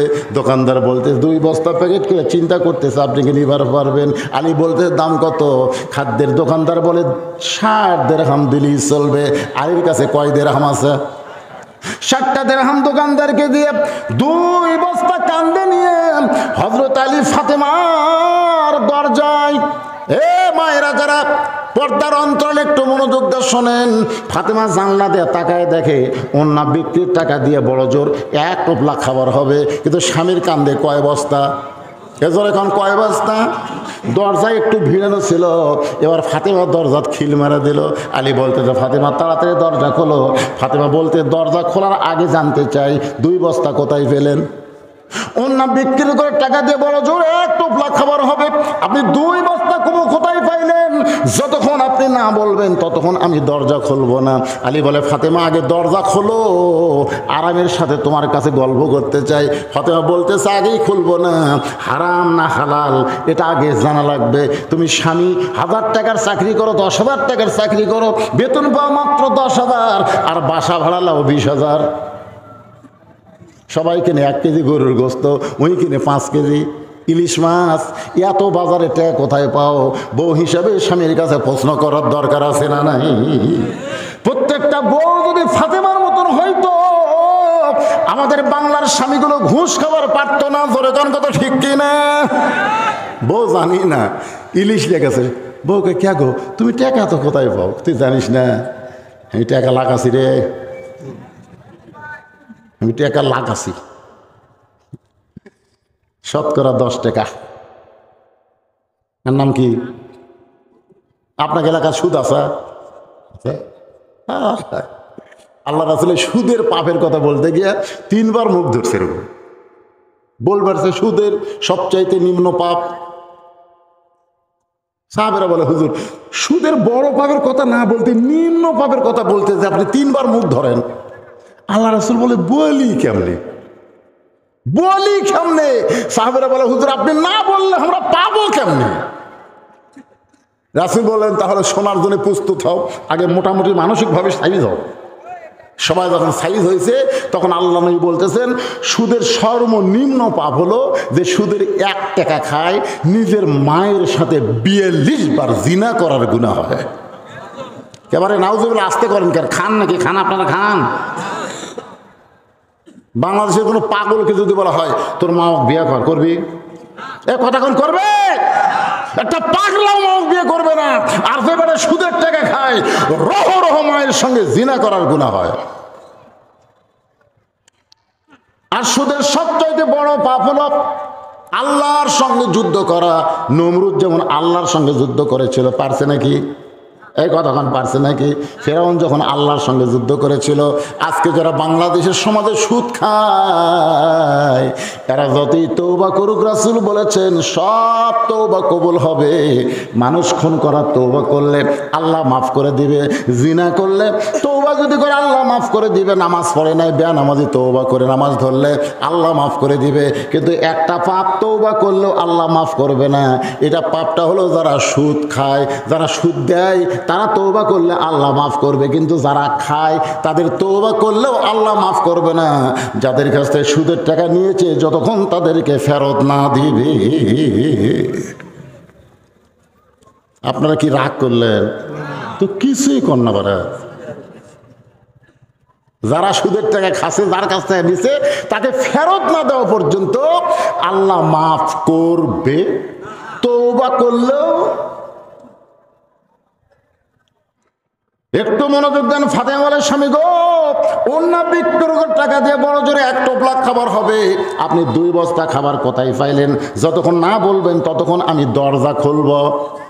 আলী বলতেছে, ফাতেমা আরামের সাথে বলবো, অনেক লম্বা কথা, একটু দরজা খোলো, আমি একটু ঢুকতে চাই। ফাতেমা বলতেছে, না বলা পর্যন্ত দরজা খুলবো না। সঙ্গে সঙ্গে আল্লাহর কোরআন বলে, আলী রে, তুই স্বামী হয়ে তোর বউকে বলতেছিস, এর বউ যখন তোর দরজা খোলে না, তুই কি জানিস না রে আলী, আল্লাহ কোরআনে বলেছেন, আর রেজালু কাওয়ামুনা আলান নিসা, পুরুষেরা নারীদের উপরে থাকবে।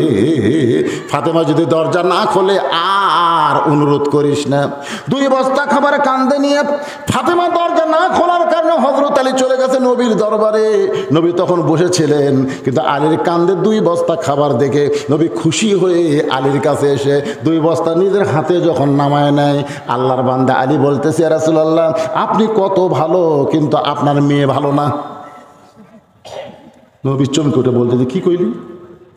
আলী বলতেছে, হুজুর আপনি কত ভালো, আমার কান্দে বস্তা দেখে আপনি কোনো প্রশ্ন না করে বস্তা নামাই নিলেন, কিন্তু এই 2 বস্তা নিয়ে আপনার মেয়ে ঘরের দরজা খোলে নাই। আপনি ভালো, কিন্তু আপনার মেয়ে তো ভালো না। রাসূল মুসকে হাসিতে বলেন, আলী রে, ফাতেমা যদি দরজা খুলতো তাহলে তুই কি আমার কাছে আসতি? ফাতেমা যদি দরজা খুলে দিত, তুই কি আমার কাছে আসতে? আলী বলতেছে, না, আসতাম না। নবী বলে, আলী রে, ফাতেমা দরজা খুলে দে, তুই তো আমার কাছে আসতি না, আর না আসার কারণে তুই 3টা জিনিসও জানতে পারতি না। 1 নম্বর হলো, আলী বলতে পারিস তোর কাছ থেকে অন্যটা কিনেছে সেই খরিদ্দারের পরিচয় কি? আলী রে, তুই কি বলতে পারিস যেই ফকির তোর কাছে ভিক্ষা নিয়েছে সেই ফকিরের পরিচয় কি? যে তোর কাছে উট বিক্রি করলো আবার কিনলো, তার সম্পর্কে তোর কি জানা আছে? আলী বলতেছে, রাসূলুল্লাহ, আল্লাহ এবং নবী ভালো জানে, আমি আলী জানি না যতক্ষণ আপনি না বলবে।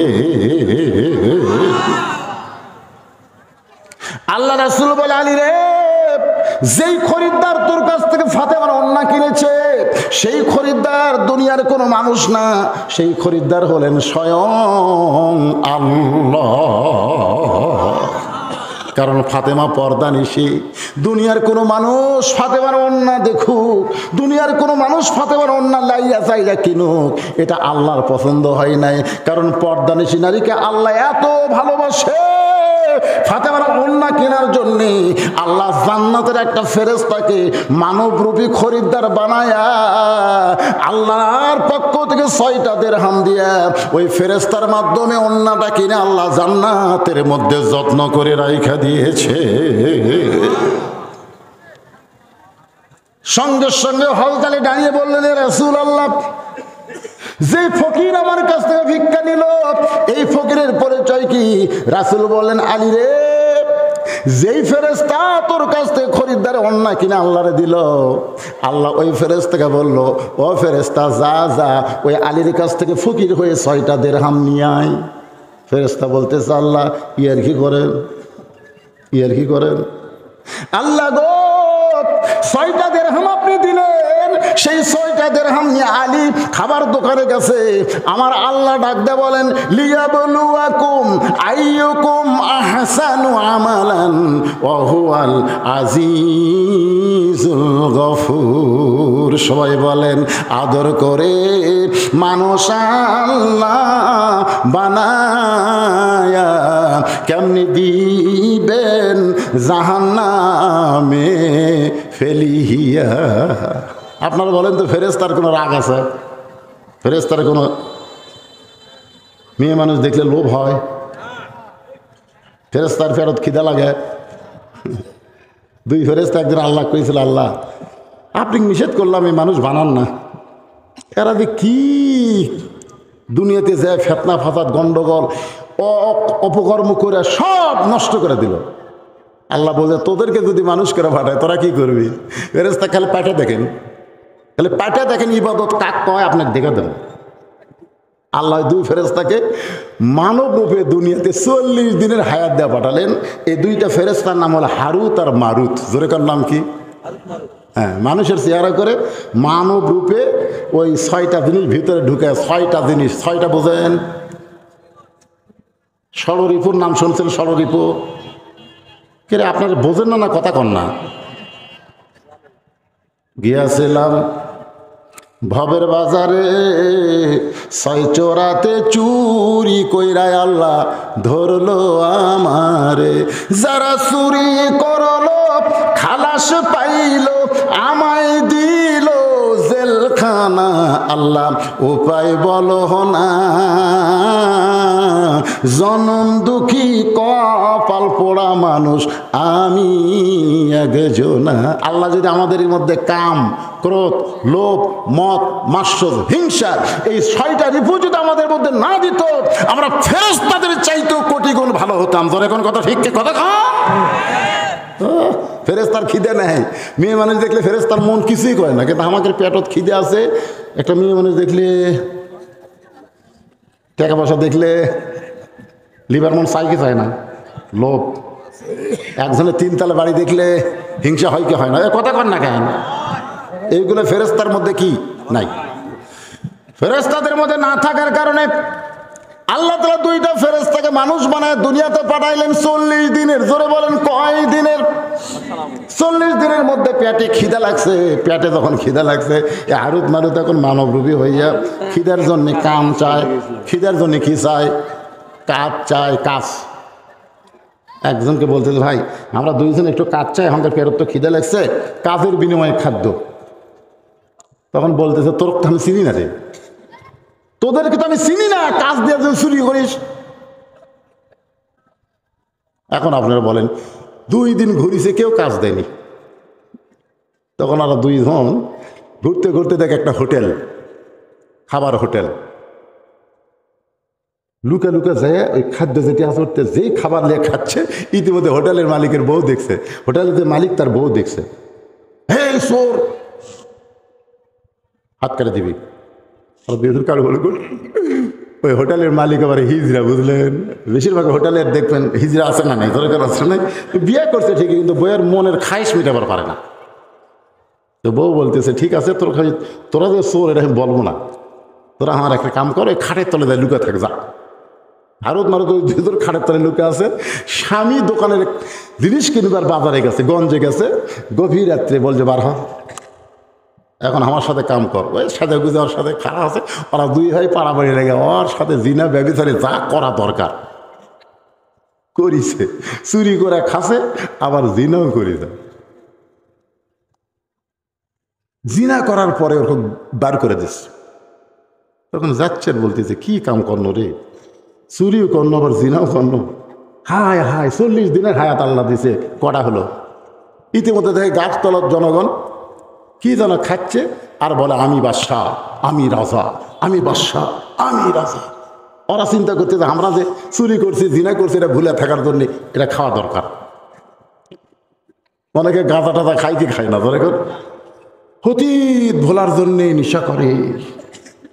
ওই 2 ফেরেশতা ওই যে চুরি করছে, জিনা করছে, এটা বলার জন্য একটা ঢক ঢক করে খাচ্ছে ভাই। খাওয়ার পরে দেখে মদ আর নেই, তখন আরো আল্লাহ রে দিব করতে দে, মানে লিশা তো চোর ঠিক আছে, যাই মদ বেচা খাওয়ার মেরে পিটাই মারিছে, বুঝলেন? ওই তখন মরা সারা, তখন আল্লাহ ডাক দেয় বলে, কে রে 40 দিনের হায়াত দুনিয়াতে গেলি, ইবাদত কারে কয় আমারে দেখাই দিবি, কি করলি? আমার বান্দারা সারা জীবনে জট দিয়ে পাপ করে না, তোরা কয় দিনই না তার সাথে বেশি করলি? তখন দুই ফেরেশতা কান্দের বলে, আল্লাহ দুনিয়া যে এমন একটা জায়গা, এই জায়গায় আসলে আল্লাহ আছে এটা মনেই থাকে না। দেখছেন হারুত মারুত বলতেছে দুনিয়া এমন একটা জায়গা, এখানে আসলে আল্লাহ যে আছে এটা মনেই থাকে না। এরপরেও যে মানুষ দুনিয়াতে সে অন্যায় অপকর্ম না করে আল্লাহ আছে বিশ্বাস করে দৈনিক 5 বার যারা মসজিদে যায়, এরা ফেরেশতাদের চাইতেও কোটি কোটি গুণ সম্মানী। ধরে কোন কথা ঠিক কি না? লাকাদ খালাকনাল ইনসানা ফি আহসানি তাকবীম। আল্লাহু আকবার। একটু মনোযোগ দিয়ে শোনেন। আল্লাহ নবী ডাক দে বলে, আলী রে, ওই ফেরেশতাকে আল্লাহ বললেন, যা ফকির হয়ে আলীর কাছে, আমি আল্লাহ আজকে পরীক্ষা করব আলীর কাছে সন্তানের দাম বেশি না আমার কোরআনের দাম বেশি। আলী রে, ওই পরীক্ষায় তুমি বিজয় লাভ করলে নিজের সন্তানের দিকে না তাকায় ফেরেশতা ফকির মনে করে তাকে 6টা দিরহাম দান করলে, ওই ফেরেশতা 6টা দিরহাম আল্লাহকে দিয়ে যখন কান্দে, আল্লাহ বলে, কান্দিস না রে, 6টা দিরহামের 7 দিরহাম আলীর ফেরত দেওয়া লাগবে। কারণ আলীর অন্তর অগাধ বিশ্বাস দোকানদারকে বলেছে 2 বস্তা খাবার প্যাকেট কর, যে আমি আল্লাহকে সম্মান করে আমি আল্লাহ ইন্না আকরামাকুম ইনদাল্লাহি আতকাকুম, তার সম্মান বাড়ায়া দে। যা, যে উটের পিঠে চড়ে ফাতেমা জান্নাতে যাবে, সেই উটটা বিক্রি কর 100 দিরহামের বাকিতে, কারণ আলীর কাছে তো 1 টাকাও নাই। 100 দিরহামের বাকিতে উটটা যখন নিচে, এই ফেরেশতাকে আল্লাহ খরিদ্দার বানায় বলতে, যা 160 দিরহামের উটটা কিন, 100 দিরহাম ফেরত নিয়ে 60টা দিরহাম আলী পাইছে। আল্লাহ নবী ডাকতে বলে, আলী রে, ফাতেমা যদি দরজা খুলতো এই খবর তোকে কে জানাইতো? ফাতেমা বলতেছে, ওই কাঠুরের বউ জামিল আমার আগে জান্নাতে কেমনে যাবে সেই কথা না বলে এত লম্বা ওয়াজ করলেন। আমি জানতে চাই ওই কাঠুরের বউ জামিল আমার আগে জান্নাতে কেমনে যাবে, ওইটা না বলে আপনি কি দানের ওয়াজ শুরু করলেন? আলী বলে, ফাতেমা তোমাকে ধৈর্য ধারণ করা লাগবে। ধরে কোন সুবহানাল্লাহ। ফাতেমা রে, তুমি যে ওন্না বিক্রি করছো, ওই ওন্নাটা আল্লাহ কিনে জান্নাতের মধ্যে রাখার কারণ হলো তুমি পর্দানিশী, তোমাকে আল্লাহ এত ভালোবাসে, যার কারণে আল্লাহর নবী তোমাকে দুনিয়াতে সাইদাতুন নিসা আহলেল জান্নাহ, জান্নাতে নারীদের নেত্রী ঘোষণা করেছে। এখন জান্নাতের নারীদের নেত্রী জান্নাতে যাবে, এইটা আল্লাহ খালি পায়ে যাওয়া পছন্দ করে না। উঠের পিঠে করে আল্লাহ তোমাকে জান্নাত নিবে। ধরে কেন সুবহানাল্লাহ। ও ফাতেমা, আল্লাহ তোমাকে উঠের পিঠে যখন উঠাই দেবে, উটটা আপন গতিতে জান্নাতের দিকে হাঁটতে থাকবে, কিন্তু ওই যে জান্নাতের দরজা দেখা যায়, হঠাৎ উটটার পায়ে কে যেন ব্রেক করে দিল, উটটার সামনের দিকে যায় না। ফেরেশতা বলে, আল্লাহ উটটা ব্রেক হয়ে গেল, উটটা যার সামনে যায় না, এখন করব কি?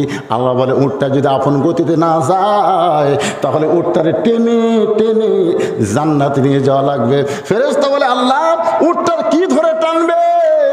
উটের গলায় তো কোনো রশি নাই, উটটা কি ধরে টানবে? উটের টানার মতন তো কিছুই নাই। আল্লাহ বলে, ফেরেশতা রে, আমি ফাতেমার ওন্নাটা কিনে জান্নাতের ভিতরে যত্ন করে রেখে দিয়েছি, ওই ওন্নার 1 মুড়া উটের গলায় বেঁধে দাও।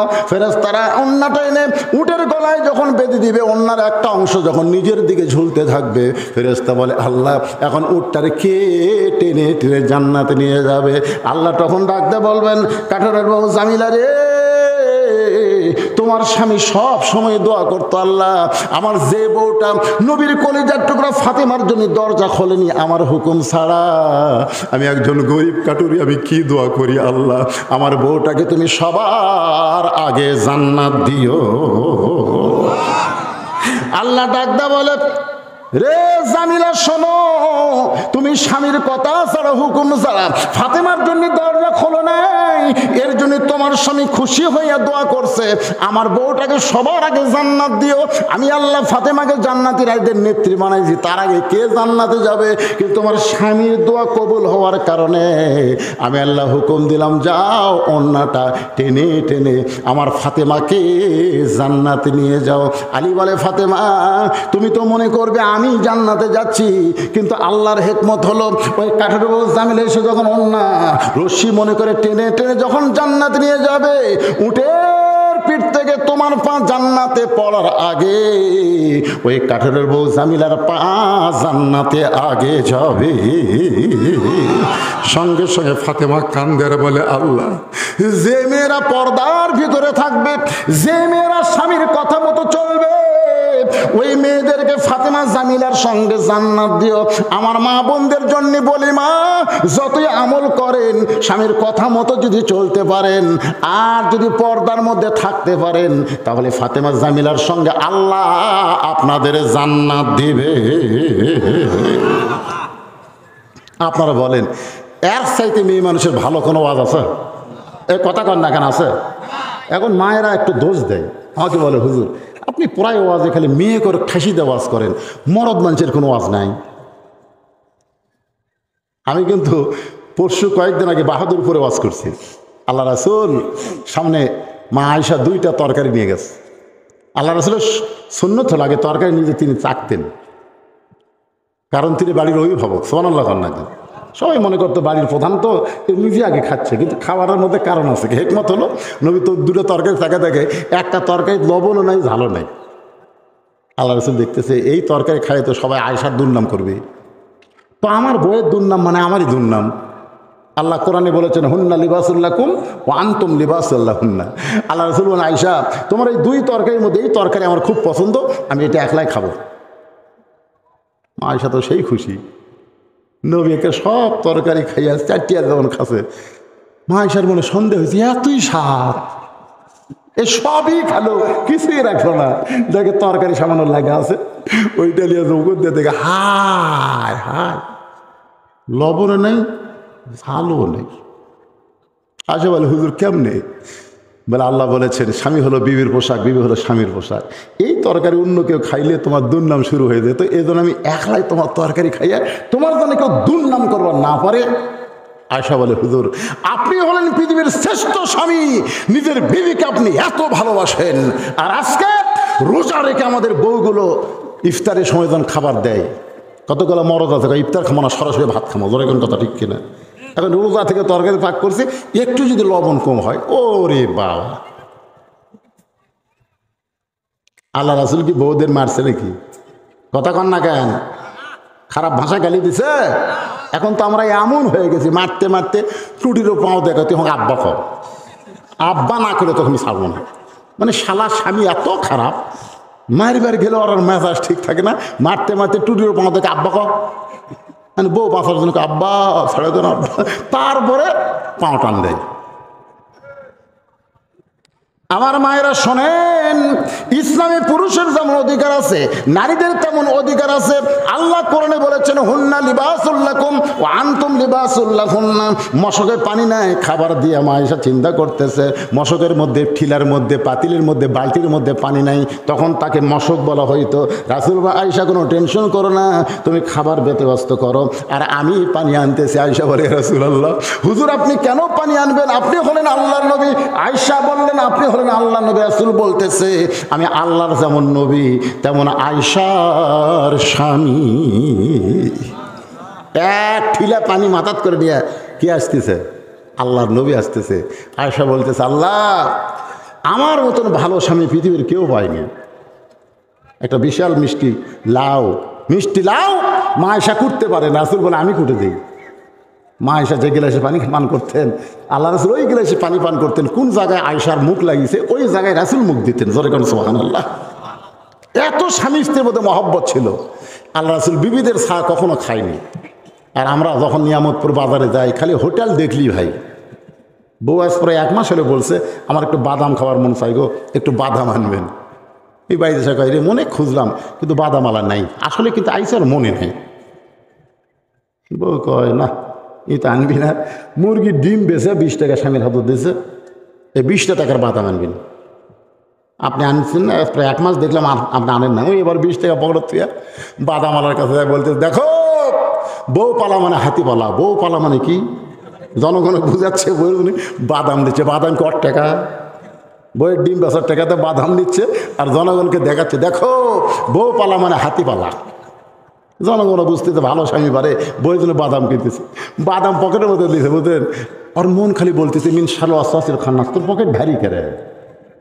পকেটে যে বইয়ের বাদাম আছে, একটা একটা বের করে টিপে খায়, টিপে খায়। সেই নিয়ামত থেকে আপনাকে এই হাজির আস্তে আস্তে বাদাম থাকে। বাড়ির কাছে হাত দিয়ে দেখি বাদাম নাই।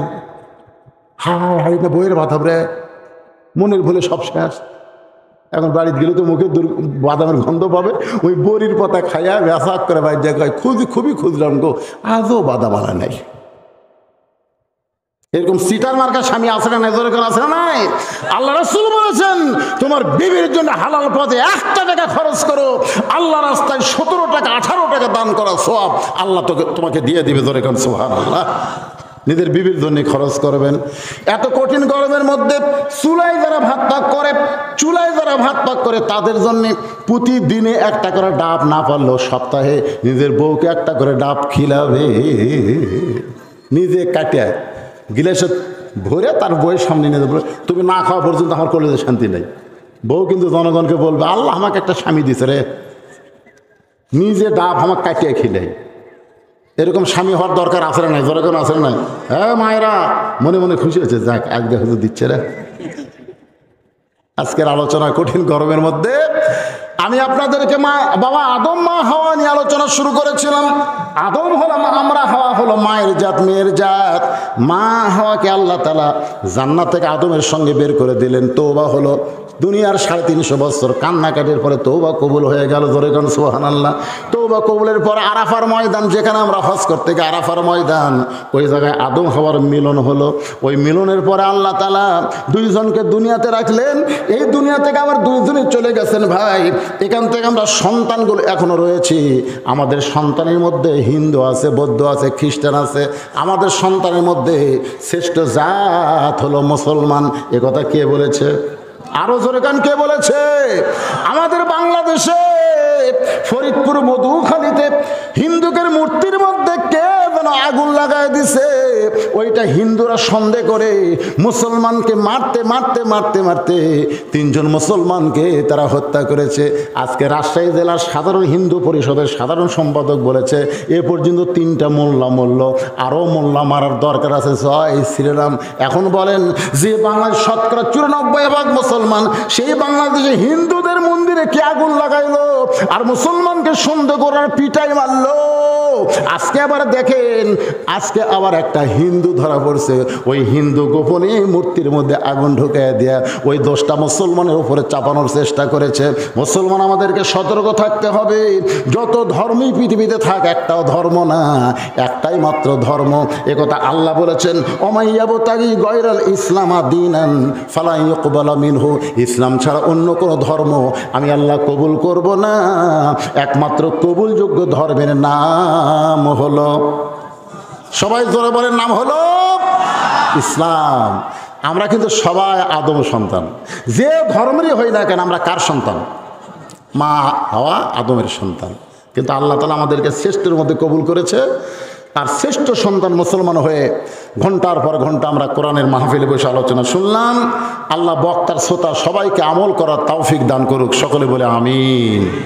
ফজরের নামাজ জামাতের সঙ্গে আল্লাহ আদায় করার তৌফিক দেখ। আজকে কঠিন গরমের মধ্যে যারা আওয়াজ শুনলেন, বাড়িতে যাওয়ার পরে আপনারা পেশাব করবেন না? পেশাব করার পরে আজকে ওযু করবেন, দেখবেন মনটা ফ্রেশ হবে। ঘুম যদিও 2-3 ঘন্টা কম হবে, কিন্তু যেটুকু ঘুম হবে ওই ঘুমের মধ্যে ঘুম জাগার ক্ষয় আল্লাহ পুরা করে দিবে।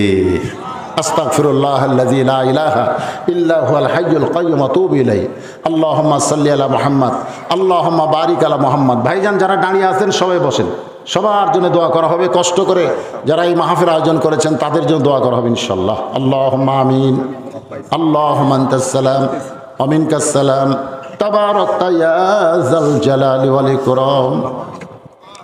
এই আল্লাহ তাআলা কঠিন গরমের মধ্যে বাড়িতে কারেন্ট আছে, ফ্যান আছে, সবগুলো বাদ দিয়া তোমার কোরআনের মহব্বতে, নবীর হাদিসের মহব্বতে আজকে জান্নাতের বাগানে বসে বসে দীর্ঘ সময় পর্যন্ত আলোচনা শোনার শেষে আমি গুনাহগারের সঙ্গে রহমতের দরজায় ফকির হয়ে দোকানা হাত তুলেছে। মেহেরবানি করে আজকের মাহফিল আমাদের সকলের হেদায়েতের জন্যে, নাজাতের জন্যে, জান্নাতের জন্যে কবুল করো। এই মাহফিলের শুরু থেকে শেষ পর্যন্ত যত আলোচনা হয়েছে আল্লাহ, এর মধ্যে যদি ত্রুটি হয়, ভুল হয়, মাফ করে দাও। এর যে হাদিয়া মঞ্জুর করো, সোনার মদিনায় নবী পাকের রওজা মুবারক আল্লাহ কবুল করে না। তামাম আম্বিয়াই কেরাম, আসহাবে কেরাম, তাবিনে কেরাম, তাবা তাবিনে কেরাম, তামাম পৃথিবীর মাটির নিচে যত মুমিন মুমিনা শুয়ে আছে আল্লাহ সকল আরো পরে হাদিয়া কবুল করো। ঝাঁঝিরা গোরস্থানে যত মুর্দা শুয়ে আছে আল্লাহ সকলের কবরকে জান্নাতের টুকরা বানিয়ে দাও। আমরা যারা হাত তুলেছি আমাদের জনম দুখুনি মা, ছোট্ট একটা শব্দ হলো মা। 2023 সালের 25শে ডিসেম্বর পর্যন্ত আমি জানতাম না মা না থাকলে এই দুনিয়াতে সন্তানের কেউ না। 18 সালে আমার বাবা দুনিয়া থেকে চলে গেছে, তখনও বারবার মায়ের কাছে গিয়ে বলতাম মা বাবা না থাকলেও তো আপনি আছেন। কিন্তু 23 সালে ডিসেম্বরের 25 তারিখে মা যখন চলে গেল, গোটা দুনিয়াতে বহু মানুষ আছে কিন্তু যার মা নাই, বাবা নাই, তার কেউ নাই। এই দরদের মা বাবা যাদের কবরে গেছে আল্লাহ তোমার দরবার আরজ করি, মা বাবার কবরকে তুমি জান্নাত বানায়া দাও। কি বলবো প্রসবের কথা, মা বিনে সেই ব্যথা কেউ তো বুঝবে না। বহুদিন বউকে বলেছিলাম ওয়াজ করে বাড়ি আসবো, তুমি চেতন থেকো। কোনোদিন দেখলাম না আমার যাবার অপেক্ষায় আমার বউটা চেতন আছে। আমার মা যে ঘরে ঘুমাইতো ওই ঘরে পাশ দিয়ে যখন হেঁটে যায় আমার জুতার শব্দে মা বলে বাজান আমি ঘুমাই নাই। মা যখন দরজা খুলে দিত আমি বলতাম মা তোমার চোখে কি ঘুম নাই মা? মা বলে বেটারে বাড়ি আসবে, এটা জানার পরে মা ঘুমাই না। আজকে এই মা যাদের কবরে চিরতরে ঘুমিয়ে গেছে আল্লাহ, বাবা যাদের কবরে গেছে কবরগুলোকে জান্নাতের টুকরা বানায়া দাও। যাদের বাপ মা জীবিত আছে আল্লাহ এই নিয়ামতের হায়াত বাড়ায়া দাও।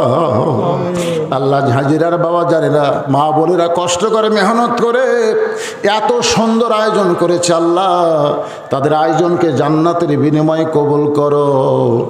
এই মাহফিলে সর্বাত্মক সহযোগিতা যারা করেছে বুদ্ধি দিয়ে, প্রশাসনিকভাবে অনুমতি নিয়ে সর্বদিক যারা সহযোগিতা করলো, টাকা দিয়া, পয়সা দিয়া, বুদ্ধি দিয়া, আল্লাহ তাদের সকলকেই জান্নাতি কবুল করে না।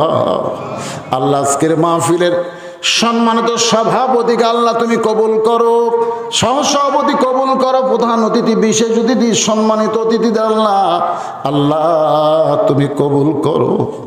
দীর্ঘ সময় পর্দার অন্তরালের মা বোনদের নেওয়াজ করেছে আল্লাহ, আমার মা বোনদেরকে আবিদা সালিয়া পর্দানশী কবুল করে ফাতেমার চরিত্র দান করো, জামিলার প্রতি মতো স্বামী ভক্ত বানায়া দাও।